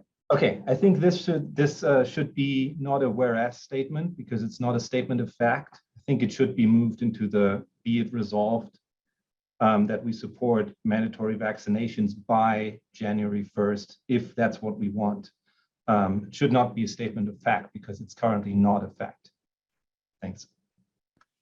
Carson, is that a friendly amendment? I guess so, yes. Okay. Judith, do you accept that as a friendly amendment?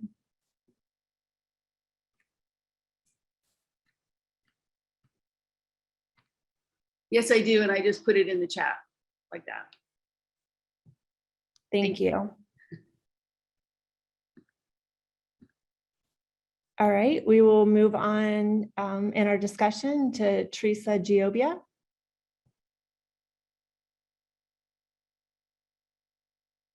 Okay, Teresa.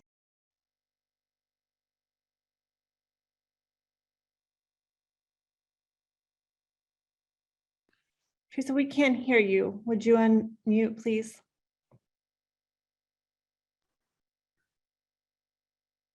Teresa, you can talk now.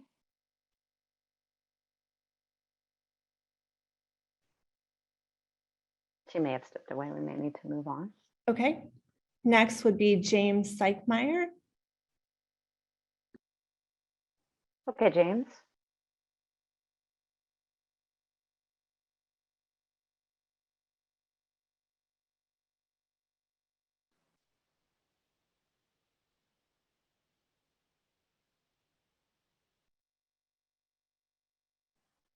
James, you're muted. I have unmuted you. You'll need to unmute yourself.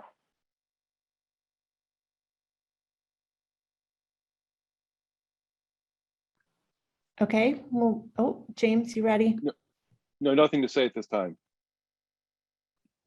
Thank you. We will move on to Joshua Weishart. Okay, Joshua. Yes, thank you. Can you hear me? Okay, great. So I don't understand the reason for moving the goalposts at this point. I mean, Delta is surging now. The hospitals are filling up now. I think there's a sense of urgency that we need the vaccine mandate now. So I would be against this. And I also want to point out, just speaking as a law professor, this resolution is not legally binding, right? It is a resolution, a recommendation that we're going to give to the president and to the Board of Governors. So we don't have to worry about liability or the legal binding nature of this resolution. I think we need to go and vote on the spirit of this resolution, which is to mandate the vaccination. Thank you. Next, we would have Jeremy Roberts. Okay, Jeremy.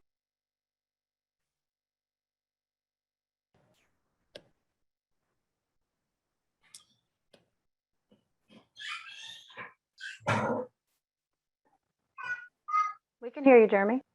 Oh, okay. All right. Sorry, my son is home. Just a technical modification to the amendment. Since this is another resolving clause, it should be therefore, comma, be it resolved, and then onto this time frame.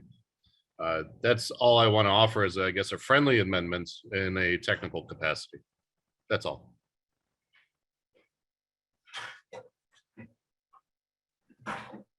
Judith, is it okay if we insert the word therefore?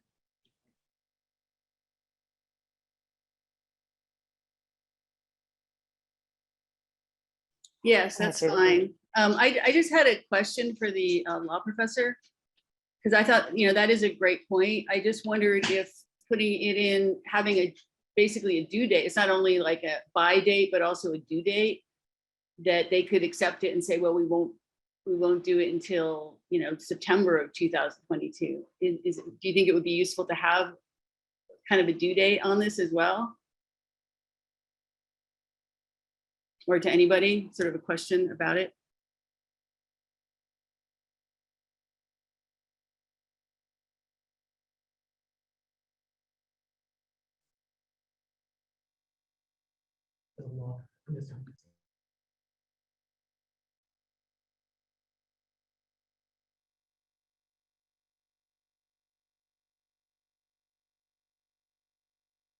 He can decide what the time. Okay, we can modify that, Judith, We don't even have to. or we don't have to. But President Gee and administration can, as Joshua said, do what they want with the resolution. This is just about. This is just about the majority of the faculty and what representing what they want. Right. I mean, I think it's worth taking a vote on it. Because I do feel like it would be. Are you asking for a vote on the amendment? Yes. Unless there's more discussion on it. I see someone, Scott Wayne, put a new wording in the chat. Scott is the chair-elect, and he is capturing what was said in the friendly amendment. Okay. Okay, so if you are making a motion, then we need to lower hands. Is there a second on voting? And we need a second. I see a second. So we can vote on the amendment. So give us a second to pop the amendment into the chat. You will receive this link only via chat. Your university credentials may be required. I know we had some hiccups with the HSC and the mix accounts, so we are trying to work and clarify that. 15-minute countdown will appear on your screen during the vote. At the end of the countdown, we will return to the meeting with the final vote. Thank you. All right, thank you. Thank you for your patience. We appreciate it. The motion passes. 287 for and 234 against. We can now move forward with our discussion. If you are interested in speaking, please make sure you have your hand raised and we will call you in the order that your hand is raised. Jeffrey Bradford, it looks like you are first. And unmuted, Jeffrey. Jeffrey, you can speak now.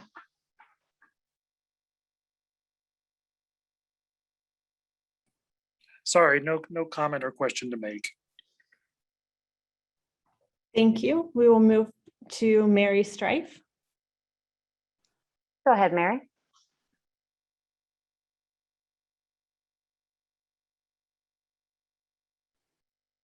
Mary, you've been unmuted.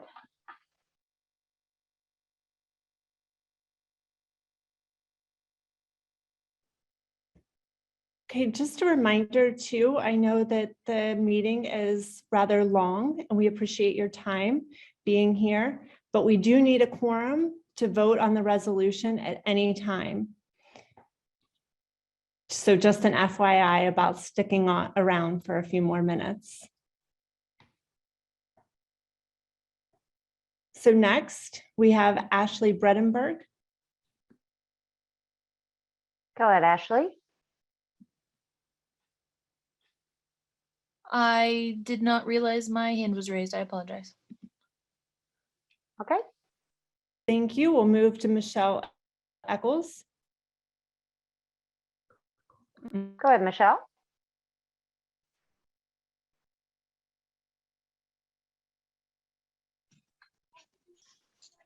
I'm sorry, I also did not know my hand was raised. I apologize. Okay, next we have Emily Murphy. Ashley, I'd like to call the question. Emily, you understand that that ceases all conversation and we move forward to the vote? I definitely understand that, and I okay. If still would like to everyone move could, forward. Okay, thank you. If everyone could lower their hands, we need a second.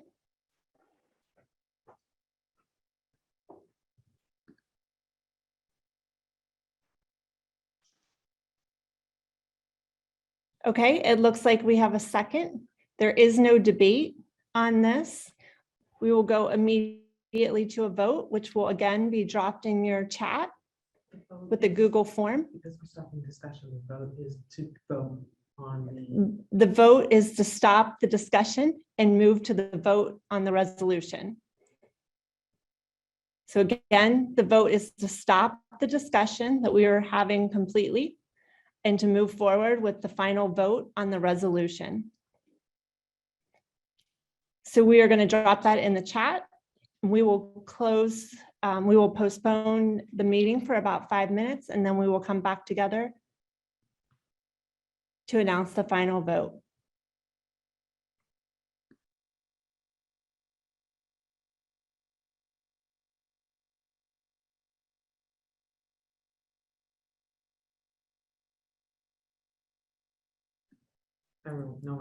The link is in the chat. You should be able to access it. We will come back together at 5:45. Okay, welcome back. It is passed. We will now move to voting.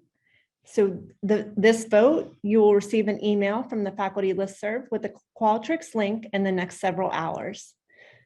To ensure access to voting, we are going to keep the survey open until noon on Thursday, September the 2nd.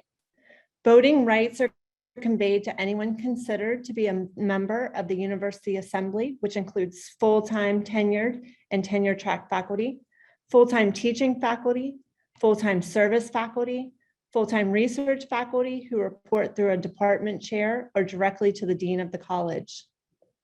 Adjunct and visiting faculty are considered temporary in nature and do not hold voting rights. Also, there are some research faculty that have temporary positions that do not report to an academic dean and do not hold voting rights. You will be required to sign in with your WVU ID credentials and provide your name, email address, and college. This information is required so that we can validate eligibility to cast the vote. While we had originally anticipated that the results would be shared within 24 hours, due to the limits of technology and the manual verification process, results may not be shared for up to 48 hours. Do we have a motion to adjourn the meeting?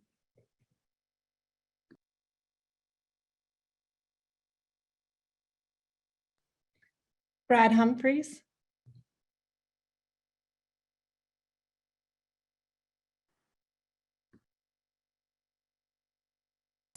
I move to adjourn. Thank you. Do we have a second?